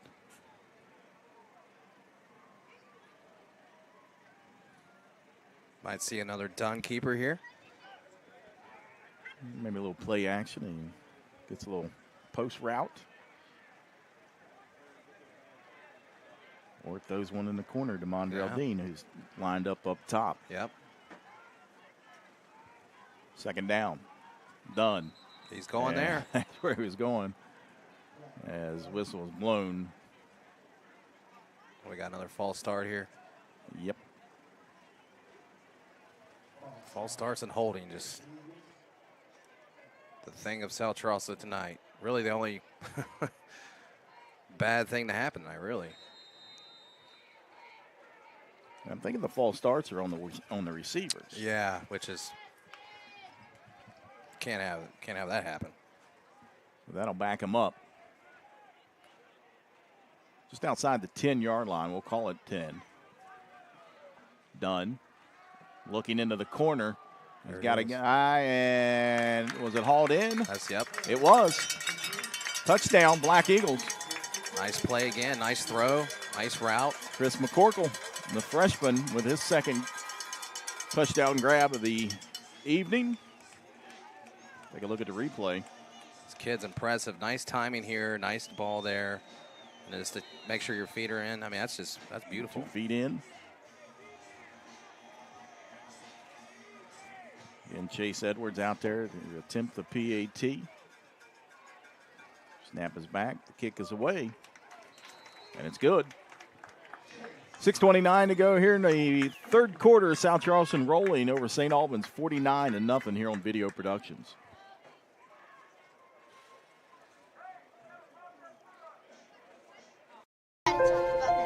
The innocence of youth. Is there anything any better? But soon they'll be in high school and facing all the same challenges you faced. How to make friends, how to fit in, how to be cool. We want our children to have everything they'll need to live fulfilling and productive lives. Make sure the kids in your family are among the more than 46,000 participants here in West Virginia who take part in high school sports or activities.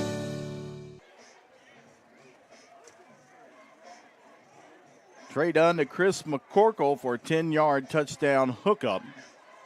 3 plays, 41 yards for South Charleston. They lead St. Albans with 6:29 to go here in the third quarter, 49-0.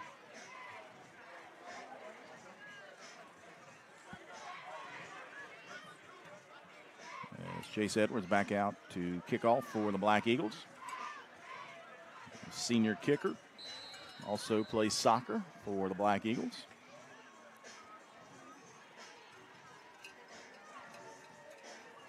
Talk about a kid that he's got a big, strong leg. He's only started kicking footballs a couple years ago. Yeah. So I've been loving it, man. He's been going to camps, and that's not what you want to do. You jinxed him, Jack. I'm sorry. That's all on you. That's me, Donnie. The film session, just blame that on me. Just something about those kickers. You start talking about them. All right. Coaches stay away from them. That's why they do that. And they're in the groove. Of course, I do University of Charleston football last night, and it's always funny at halftime.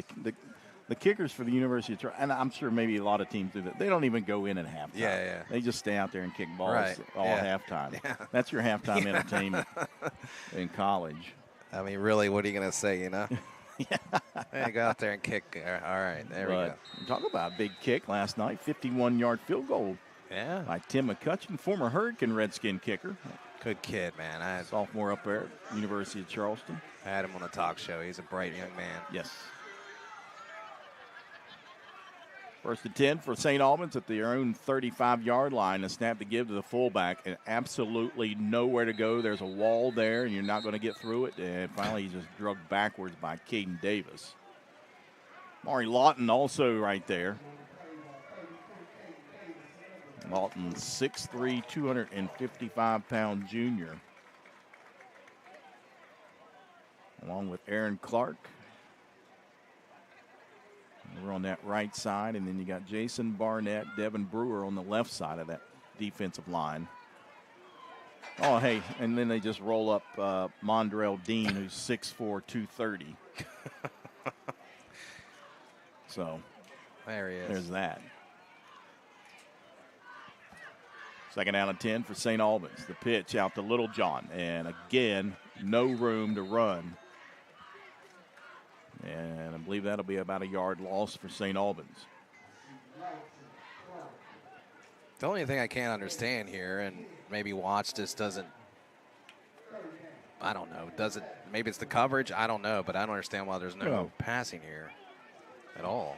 Also, we talked about Peyton Brown's not out there. Yeah, that's true. I mean, but this kid, he's a big weapon for St. Albans. This kid does have experience, so you think maybe it might try to go downfield a little bit. Completed 1 of 4 passes last week against Nitro. Brings up third down and 11 on the 39-yard line, and now whistles before the snap, and timeout taken by Nick Watts in St. Albans. With 4:53 to go here in the third quarter, we'll step aside as well. South Charleston rolling St. Albans 49-0 here on Video Productions. Of Dutch Miller Jeep, there has never been a better time to trade in your car. Because of major supply chain disruptions, your vehicle is worth more than it ever has been. Even if you're not looking to trade in your car, we're interested in buying your vehicle at up to 30% above fair market value. We have customers trading in their vehicles that are getting more now than they paid for it. Learn more and text or chat now at DutchMillerJeep.com. Come in today for the Make This the Summer event and get friends and family pricing for everyone.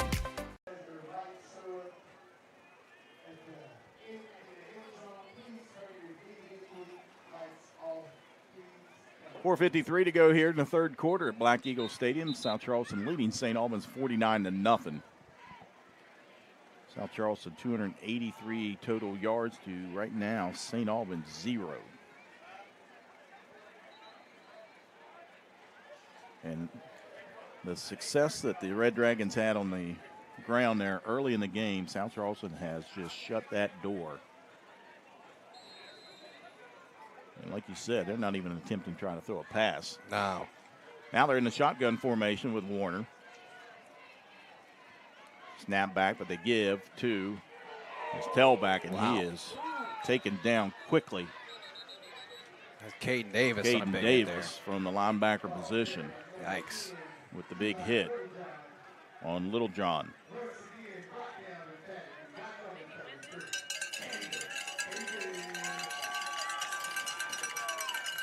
Going to bring up 4th down for St. Albans. They'll jog out their punting unit, at least half of it.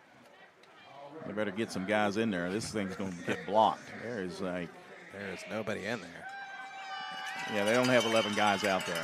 There we go.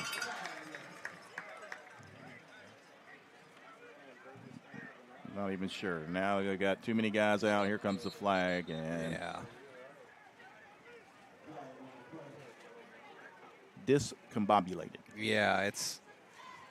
Yeah, 2 guys coming on late, and the and then two one guys guy there. didn't know if he needed to be out there, so he tried to go back and then snap and then the flag. Like a fire drill out there, you know? Where are we going? It'll be a 5-yard penalty. They'll try it again. Mondrell Dean back deep for the Black Eagles. There we go. He's at every position tonight. And I can tell you one thing for sure. If you said, hey, Mondrell, you want to play quarterback? He'll say yes. He'll say I'm the best quarterback out here. The ball checks up and gets a South Charleston bounce. And it's down at the 32-yard line. So great field position again for South Charleston. Yeah, which is not what you want if you're St. Albans. I mean, it's been tough enough to slow down South Charleston on offense, and now you're just – I'd be interested to see what the starting field position is in this half. Yeah.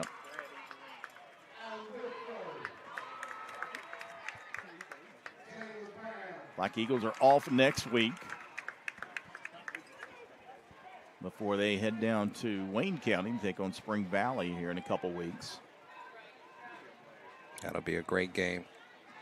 Dunn steps back and pressure, and they bring him down. Cam Wells back there.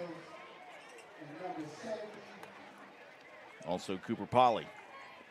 Good play there by St. Albans. Blew up the line on that one.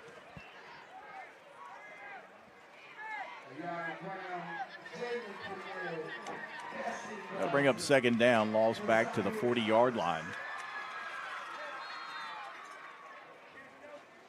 3:12 to go. Snap, Dunn, out into the flat. Gets his receiver across the 35 and down close to the 30-yard line before he's brought down. Got out to the original line of scrimmage almost, right? That is Jamari Tubbs. Yep, gets back to the original line of scrimmage. It'll bring up 3rd down and, 3rd down and 10.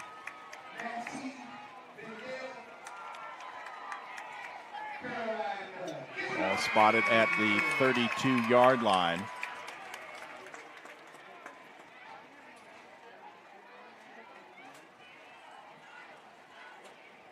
Dunn once again looking downfield, going up and nope, couldn't come up with it.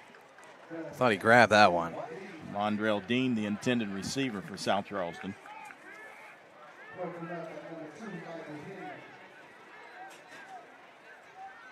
Almost an extremely athletic play there from Dean. Yeah, we've never seen that before. He went up there. He almost had it. They'll bring up 4th down for South Charleston. They'll keep their offense out there.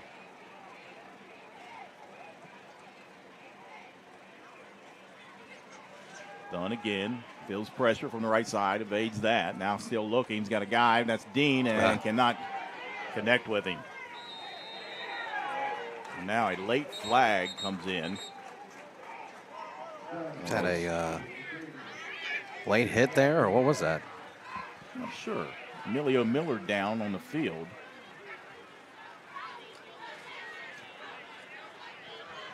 As the training staff, led by Jay Canterbury, out on the field to check out Miller. I'm not sure what happened there.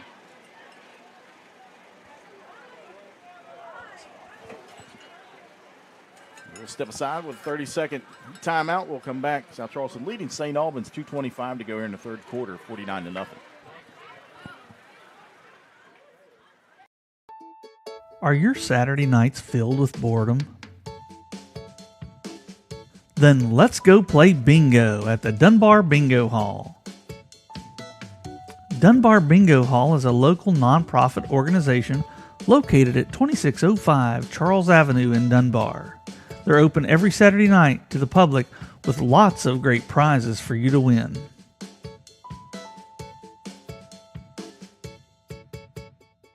I didn't see him.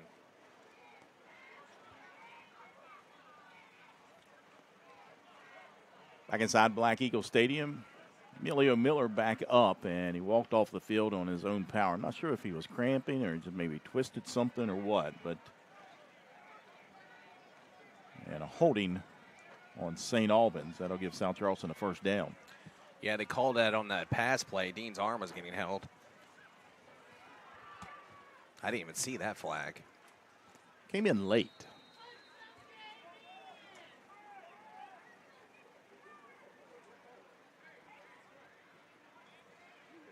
First down and 10 from the 22-yard line, the give. Over on the left side, another flag comes in. That's Mondrell Dean, the ball carrier.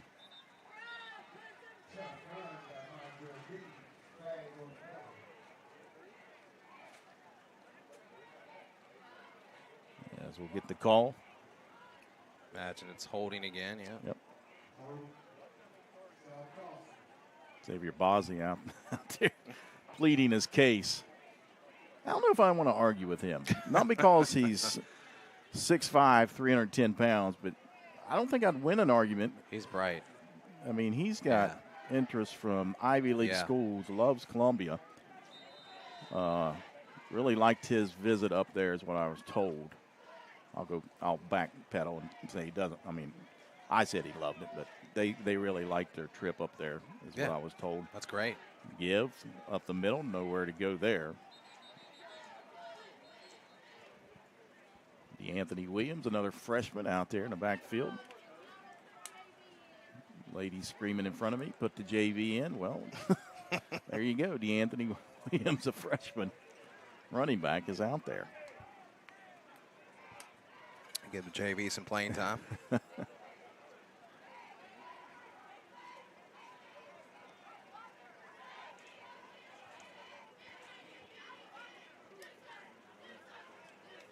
Second down and long for South Charleston from the 32-yard line. Snap back to Dunn. He'll play action fake. Fires it out here. You got Wayne Harris at the 25-yard line. Makes a move outside and gets down inside the 15-yard line before he's driven out of bounds. Short of the first down, though. Yeah, Harris has had himself a heck of a night tonight as well. Defense, interception, touchdowns on offense.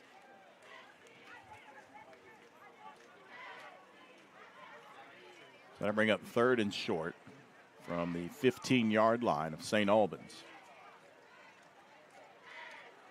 Snap back to Dunn. Williams again with the carry right up the middle, inside the 10, the 5, and down at the 2-yard line for DeAnthony Williams. Yeah, there, young fella.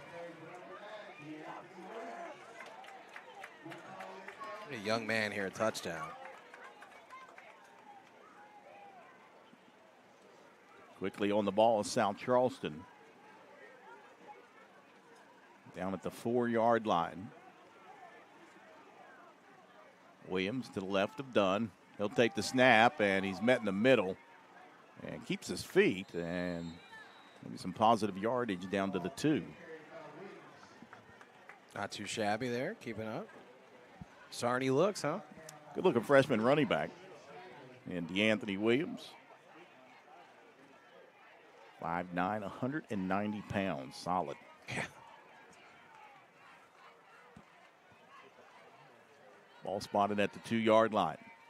Second down and goal. Again, the give to Williams. And into the end zone, touchdown Black Eagles. DeAnthony Williams. There you go, young fella. They warned him coming in. He had a nice run to get him down there. Way to finish the drive. Looking good there. Take a look at the Little General replay. And Nice cut back. Yep. See, he's excited. First career touchdown here for DeAnthony Williams. Mondrell Dean in to try to PAT here. And there's nothing wrong with Chase. He's down here talking to assistant coach John Booker. If Mondrell makes this, he's got to be the player. I say he makes it. Nope. And they run into him. Let's hope he's all right. Is he playing into? Tough kid. 55-0, 9.5 seconds to go here in the third quarter. We'll step aside. South Charleston leading St. Albans here on Video Productions. FCA has incredible impact on coaches, the teams, the players, and the community as well. It's changed our lives. It's changed mine as a husband, as a father, and as a coach. It does make an impact on our lives. FCA has become a full circle in our lives. People from all different kinds of backgrounds. If all we're going to be is a coach that happens to be a Christian, I think it's more important to be a Christian that happens to be a coach. Legs he has, though. Welcome back inside Black Eagle Stadium. 9.5 seconds to go here in the third quarter. 55-0 South Charleston leading St. Albans. As we take a look at some scores around the state. Up on the hill, George Washington Hurricane. George Washington leading Hurricane 21-14. That's a third quarter score. And in the fourth quarter, down in Huntington, Cabell Midland leading Huntington 17-14. I believe that was the halftime score as well. Yeah. So nothing's changed there. Jefferson over Musselman. Now, I've heard some talk about Jefferson up there in Eastern Panhandle. They lead Musselman 47-12. Well, that is a final score from the Eastern Panhandle. So the victory for Jefferson, I believe they'll go to 3-0 on the season. In the third quarter, up in Parkersburg, Parkersburg leading Capital 21-17. Parkersburg South at half leading Woodrow Wilson 40-13. Princeton big over Oak Hill 55-14 in the fourth quarter. Final score, Martinsburg defeating Shenandoah, Virginia 58-7. Spring Valley rolling over Riverside 49-6. As we're looking down at AA, we're looking at that North Marion score earlier in AA. Final score down in Chapmanville. Winfield gets the victory, their first victory of the season, 28-24 over the Tigers of Chapmanville. Nice win there for the Generals and Coach Snyder. And a final score from Fairmont. Fairmont Senior comes back to defeat the Huskies in North Marion, 20-14. Frankfurt also remains undefeated in Class AA. They defeat Class AAA Washington 21-0. Herbert Hoover rolls Nitro 48-0 in Class AA. Bridgeport stepped down from AAA. They played at Liberty Harrison. Final score there 54-6 for Bridgeport. As a lot of these games have been postponed in Class AA. And here's a score for you. And I saw Point Pleasant play last week. They're still pretty good. Point Pleasant 52, Mingo Central 22. I picked Point. Did you? That was my upset. Okay. Point was one of my upsets. It's the victory, 52-22. Scott defeating Sissonville 41-7. And then Logan defeated Wayne tonight 27-20. So Logan stays undefeated. Yeah, I took Wayne and Point, so I missed on the Wayne pick, but I kind of went in on North Marion too, so I was close. I almost had those two. Good football here tonight. Here's my team, though, up north. The Cameron Dragons. Get the victory tonight. They stay undefeated. 3-0 with a victory over Frontier, Ohio, 44-6. Good win Gotta there. love the Dragons. Couple teams traveling or playing some Ohio teams in Class A this week. The Ohio Tour of Class A. Yep.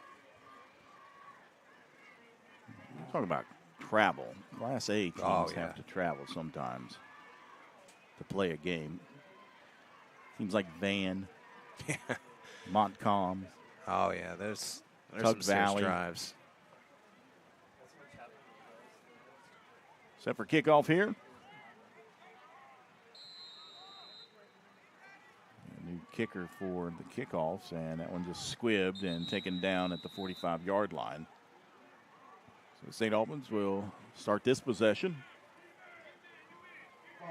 at their own 45-yard line. 7.8 seconds to go here in the third quarter. Now we'll have a running clock in the fourth quarter.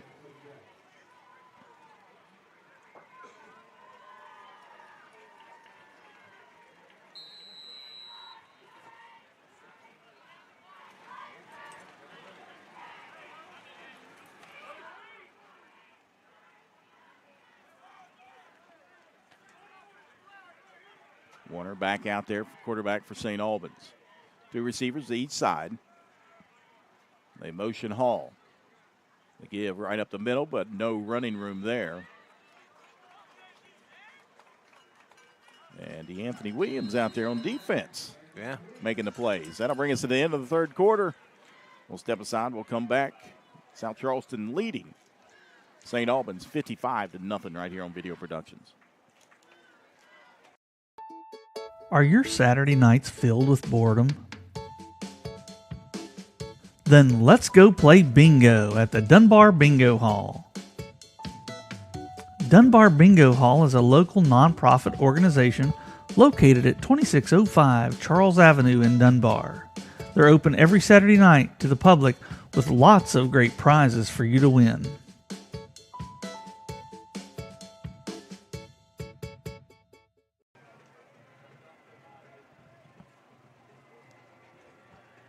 $55-0 South Charleston leading St. Albans as we head to the fourth quarter here at Black Eagle Stadium. Again, South Charleston off next week. And then they'll head down to Wayne County to take on the Timberwolves of Spring Valley the following week before they return home on October the 1st. They'll take on Patriots of George Washington. Always a good one. We'll be back here at the Black Eagle Stadium. Second down and 10 for St. Albans from their own 45-yard line. They give right up the middle. And nice positive yardage there. About an 8-yard gain for St. Albans on the run play. A.J. Atkins that time with the carry for the Red Dragons, the fullback. Finally a little bit of space on the, open up a little hole there. Haven't seen that probably since the first quarter, really.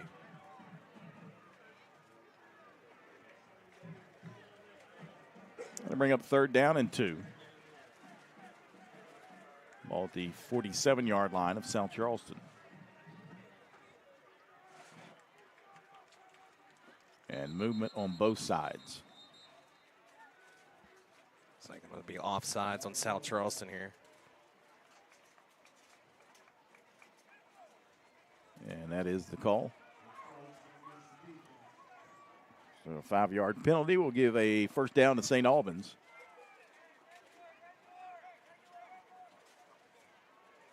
I believe that's only their third first down of the game.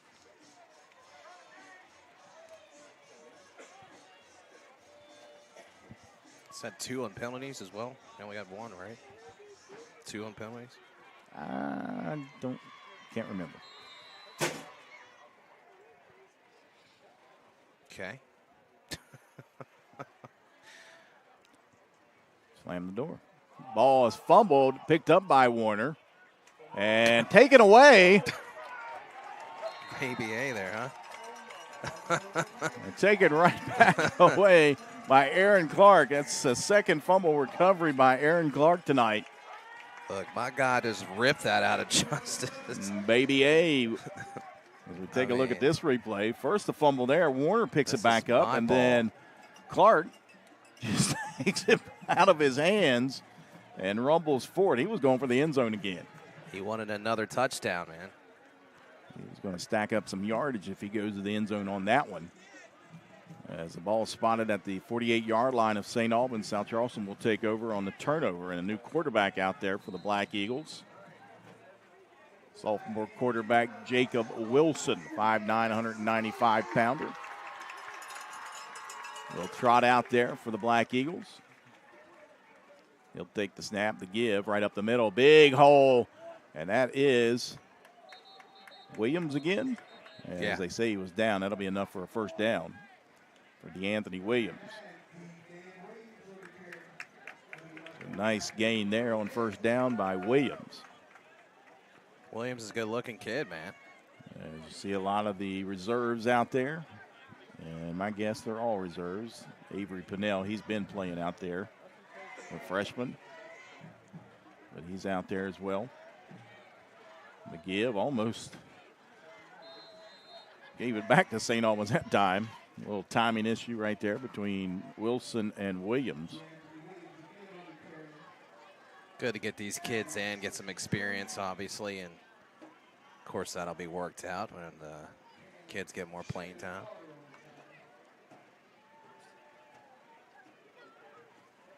That'll bring up second down at about 12 from the 40-yard line of St. Albans. Snap back, Wilson gives to Williams. He'll hesitate, now pushes forward. Back to around the original line of scrimmage. And we do have a running clock here in the fourth quarter. 55-0, South Charleston leading. 8:15 to go.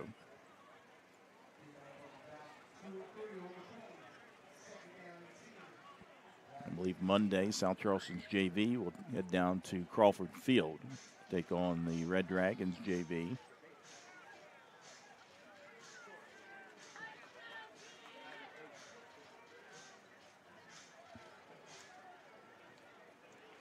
Second and 10, snap back to Wilson. Again, the give over the right side, Williams. And he'll rumble forward for a couple yards before he's brought down. As the clock continues to run, winding down inside 7.5 minutes to go here in the contest.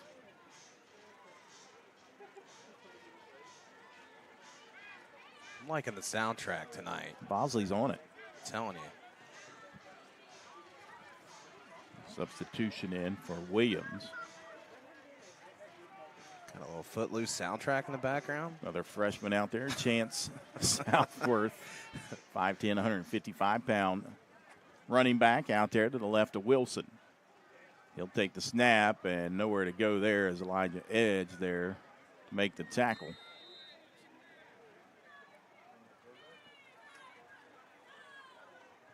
Also, Elijah Hamilton, number 42, back there with the stop. At this point, just getting some experience for young guys, kind of take the ball out or the air of the ball a little bit, run some clock. Clock is running in the fourth quarter. Yep. South Charleston will elect to punt. They'll send out their punting unit. Let's see who punts. I believe that was fourth down, Jackson. Now they take over. Oh, was it? I'm sorry. I thought it was third down.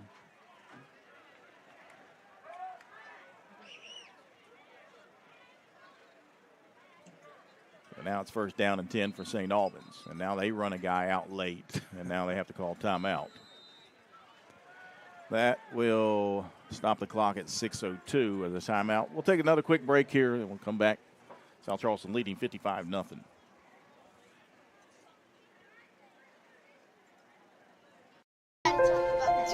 The innocence of youth.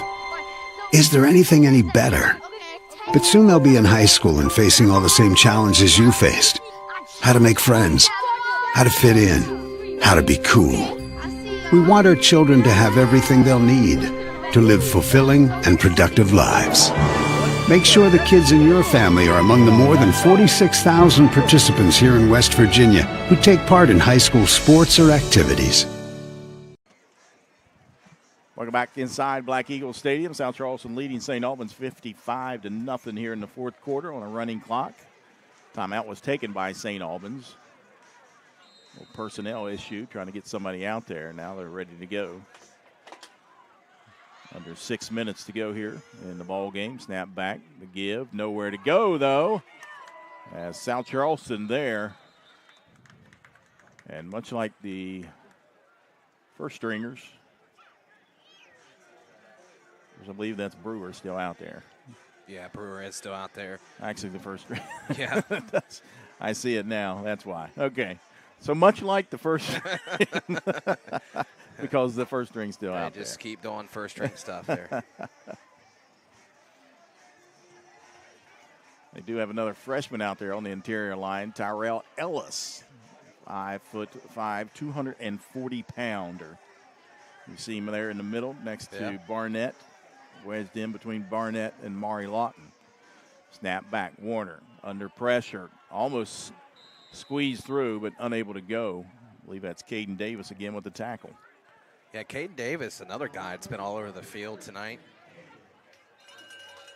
Of course, that's nothing new to Caden Davis. As we've got a player down, and that is Justice Warner. And Nick Watts does not want to see that. He's already down one quarterback. So we'll step aside for an injury. South Charleston leading 55-0.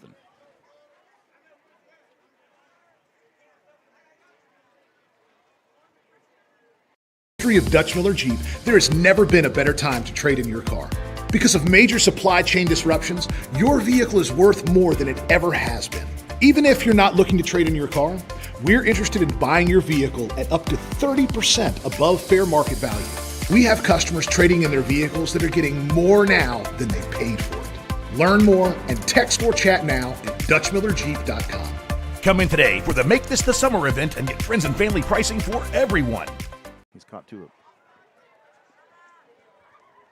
Justice Warner for St. Albans still down on the carpet as the training staff for St. Albans checking on him along with head coach Nick Watts. As they lost their starting quarterback last week on a non-contact injury. And now they've got their other quarterback laying on the turf, and he doesn't look like he's in very good spirits there. So hopefully hoping the best for him. Yeah, it's unfortunate. You go into this game with your starting quarterback out. You got a kid here. He's a senior stepping in a tough matchup against South Charleston, and has battled all night long. And fortunately, going down there after the sack, Caden Davis. Take a look at St. Albans' upcoming schedule. Next week, it doesn't get any easier. They entertain the Timberwolves of Spring Valley at Crawford Field next Friday night. Then they'll go to Hurricane on the 24th. Before returning home, they'll take on Riverside. Riverside 0-3 to start their season off with. Then the trip to Ripley and then to Huntington, where they've got an open week. And then October 29th at Capitol, and they finish up at home against Cabell Midland. It is not easy to play in the Mountain State Athletic Conference. Yeah, I mean, you hear coaches all the time talk about it. You hear it on my talk show, multiple other talk shows, and coaches' shows and whatever. They talk about this conference, and, Billy Seals has said it. Salmons has said it. It's the best conference in the state as far as football. And, when you're St. Albans and you're battling numbers and you got kids going down like this, it's tough. We do have a final down in Huntington as Huntington comes back to defeat Cabell Midland 21-17. That is absolutely huge. So a big victory for Billy Seals and his Highlanders over Cabell Midland. That's the Knights' first loss of the season. And the Highlanders are rolling. Billy took that personal last year. I mean, he does, as you know, his defense is everything to him. Yep. And he's done a tremendous job turning that program around, because they were really young last year. Yep.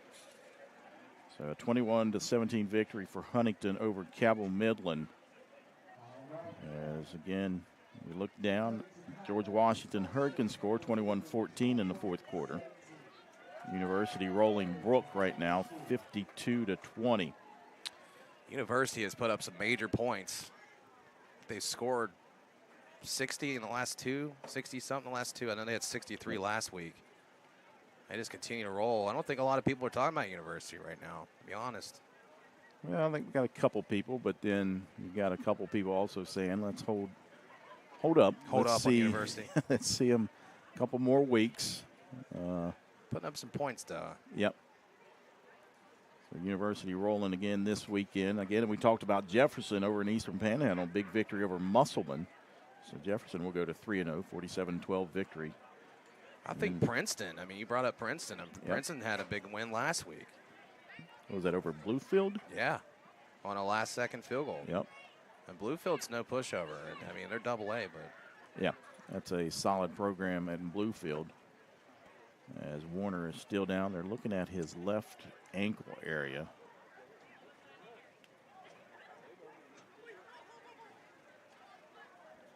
Trainer for St. Albans, Katie Bryant, out there, kneeled down.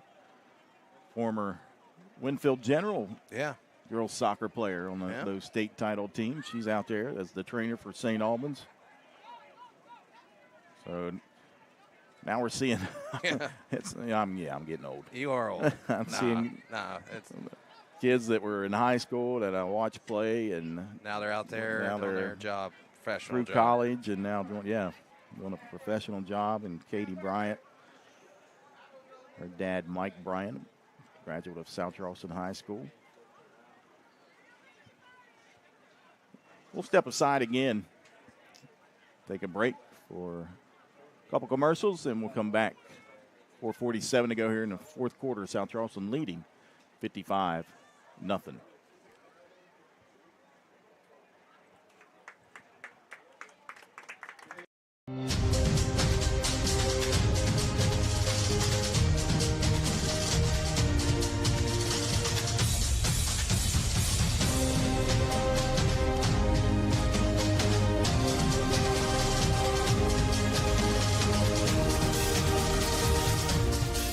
Get the edge in your competition and reach for a low-fat chocolate milk. It's packed with the nutrients you need to fuel up. For more information, visit drink-milk.com.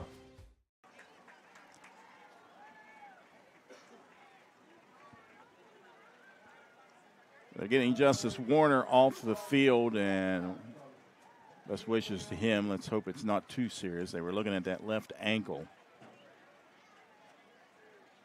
Yeah, we're definitely hoping the best for him. And, like I said, he's battled all night long, stepping into the starting role. Yep. It's, it's been a tough task. This entire team. Looked at St. Albans' upcoming schedule. Look at South Charleston. We told you they'll be at Spring Valley here in a couple weeks. They're open next week before they return home for a couple weeks. They'll entertain George Washington on October 1st, and then October the 8th, the Big Reds of Parkersburg will come to town before they go to Riverside on the 15th, and then the big game against Huntington on October the 22nd right here at Black Eagles Stadium. So circle that one for the Black Eagles. Big time game. Bring up 3rd and 15 for St. Albans. I believe that's Cam Calloway out there now as the quarterback. In the shotgun formation, he'll take the snap, looking to pass, and now just scrambling for his life, and throws it right into the hands of South Charleston defender Jaden Green. Not sure what. Just a panic, I guess, there. Calloway trying to get rid of it, and Jaden Green right there, the recipient of the gift. And Jaden Green, another freshman. Yeah, he just scrambles out here, and obviously not used to playing quarterback. And linebacker position. Thank you very much. I'll take that. So first down for South Charleston inside St. Albans' 30-yard line.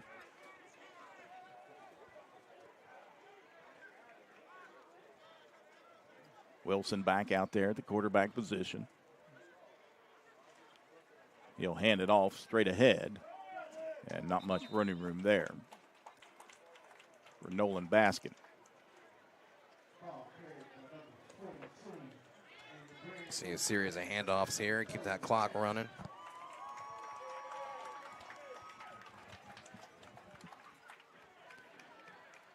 .248 to go. Running clock here in the fourth quarter.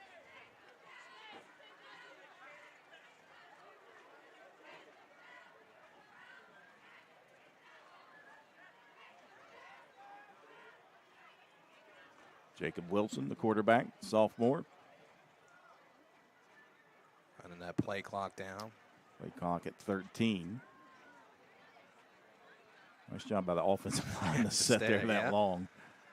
5 seconds on the play clock, and now they snap it to give once again, but no room as Elijah Edge coming in off the edge.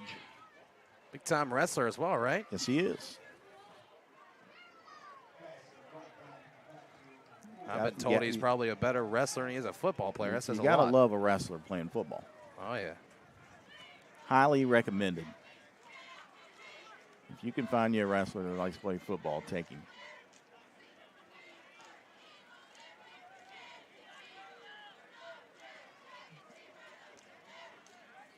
Third down for South Charleston. 32-yard line as Wilson again looks at that play clock. Lets it run down as far as he can. Under 90 seconds to go here in the ball game. Snap back. And he'll call his own number that time, but he is dragged down by Cooper Polley. He wanted a few yards there, I think. Didn't he? Yeah. He was a little upset with himself, but, you know. Got tired of giving it away. Going to bring up a fourth down for South Charleston. So the big game at Huntington here. Then they'll go to Hurricane and then finish up the regular season here at home against Woodrow Wilson. That's for South Charleston's back end of the regular season schedule.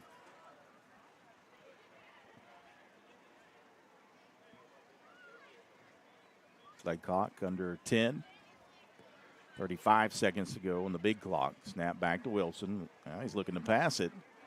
Scrambles away, now gets rid of it, and that'll fall to the turf, incomplete. Turnover on downs, gives it to St. Albans.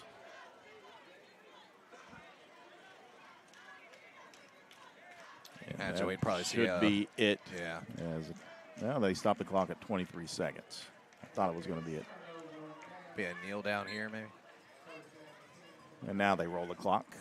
All right. And that will be the last play of the ball game. South Charleston will go to 3-0 on the season. St. Albans will drop to 1-2 as the Black Eagles open up the home schedule of the 2021 season with a 55-0 victory over the Red Dragons of St. Albans. We'll step aside. We'll come back to recap everything. You're watching Black Eagles football right here on Video Productions. History of Dutch Miller Kia, there has never been a better time to trade in your car. Because of major supply chain disruptions, your vehicle is worth more than it ever has been. Even if you're not looking to trade in your car, we're interested in buying your vehicle at up to 30% above fair market value. We have customers trading in their vehicles that are getting more now than when they paid for it. Learn more and text or chat now at KiaWV.com. For a limited time, get a brand new 2022 Sportage starting at just $189 a month. Little General Stores knows West Virginia, but what some may not know is what LG is doing in your communities. And I'm here to tell you how Little General, with the strength of their 100+ stores, is helping to enrich lives and empower families in West Virginia. Like the Norma May Huggins Cancer Research Endowment Fund, which is fighting to cure cancer every day right here in West Virginia. Locally owned and operated, LG has always been there and always will be. Little General Stores, committed to West Virginians. Boom!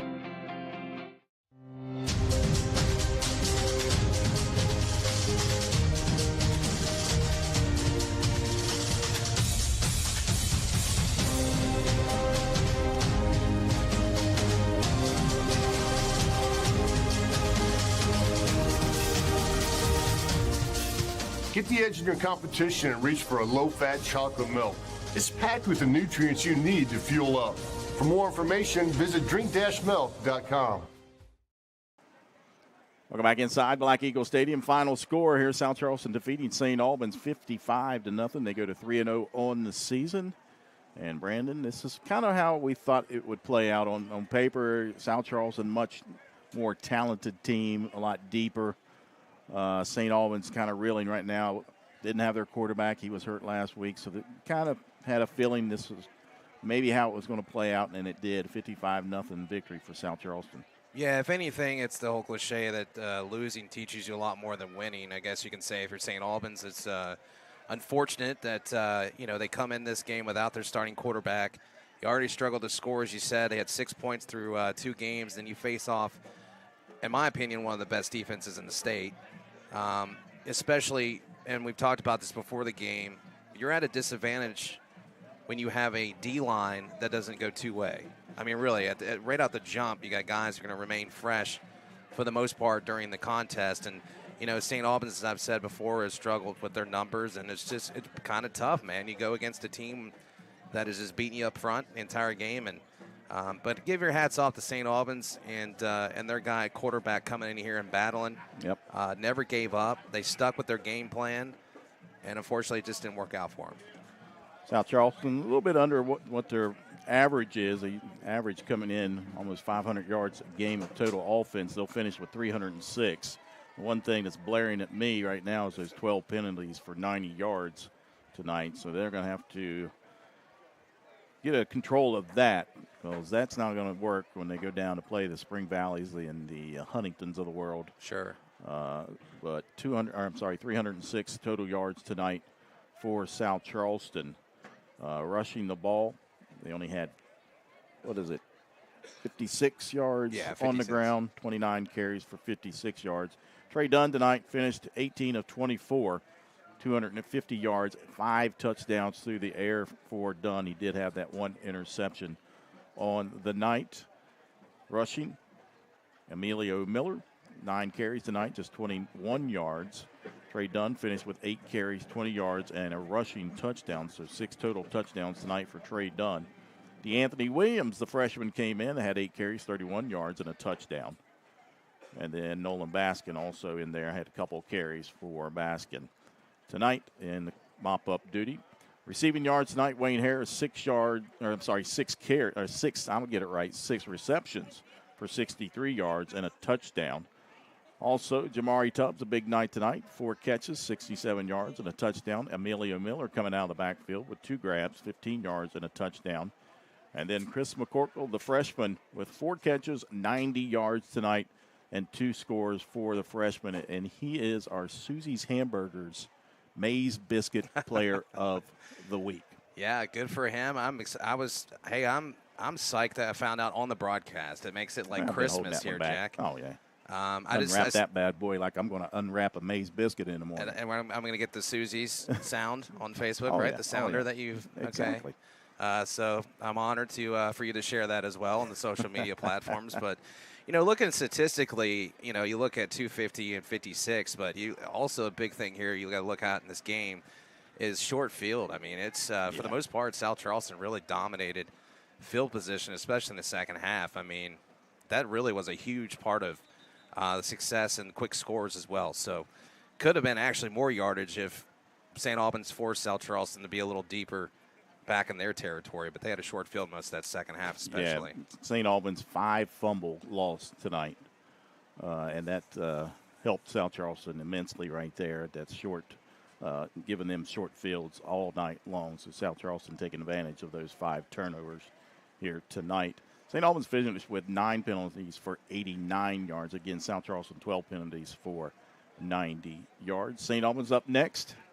They will host Spring Valley next Friday night at Crawford Field. South Charleston, again, like we were talking about, they'll be open before they go to Spring Valley in 2 weeks to take on the Timberwolves. That'll be a tough matchup for South Charleston, but one that we like to see in the Mountain State Athletic Conference. Absolutely, and having that open before that game is big, especially when you've already had a travel up Morgantown, you went to Capital on the road, then you come here and you have a pretty easy one here at home as your home opener, which is nice. You can go to your open, take a look at some film, get healthy, rest up a little bit, get back to work, and get ready for Spring Valley. So I encourage everybody to head down to Susie's Hamburgers tomorrow morning. Meet me down there. I don't know what time I'll be there, but I'll be there bright and early to get a maize biscuit. You can join me in victory for South Charleston. Again, we want to thank everybody for joining us tonight right here on Video Productions. Our executive producer, Butch Mounts. Always a honor to work with Mr. Mounts. He does a great job. For our camera operator tonight, Chris Riggs. Statistics tonight, Zach Price. Our producer, Parker Withrow. My partner, Brandon Lowe. I'm Jack Withrow. Thank you for joining us. Final score, South Charleston gets the victory 55-0 over St. Albans. Good night.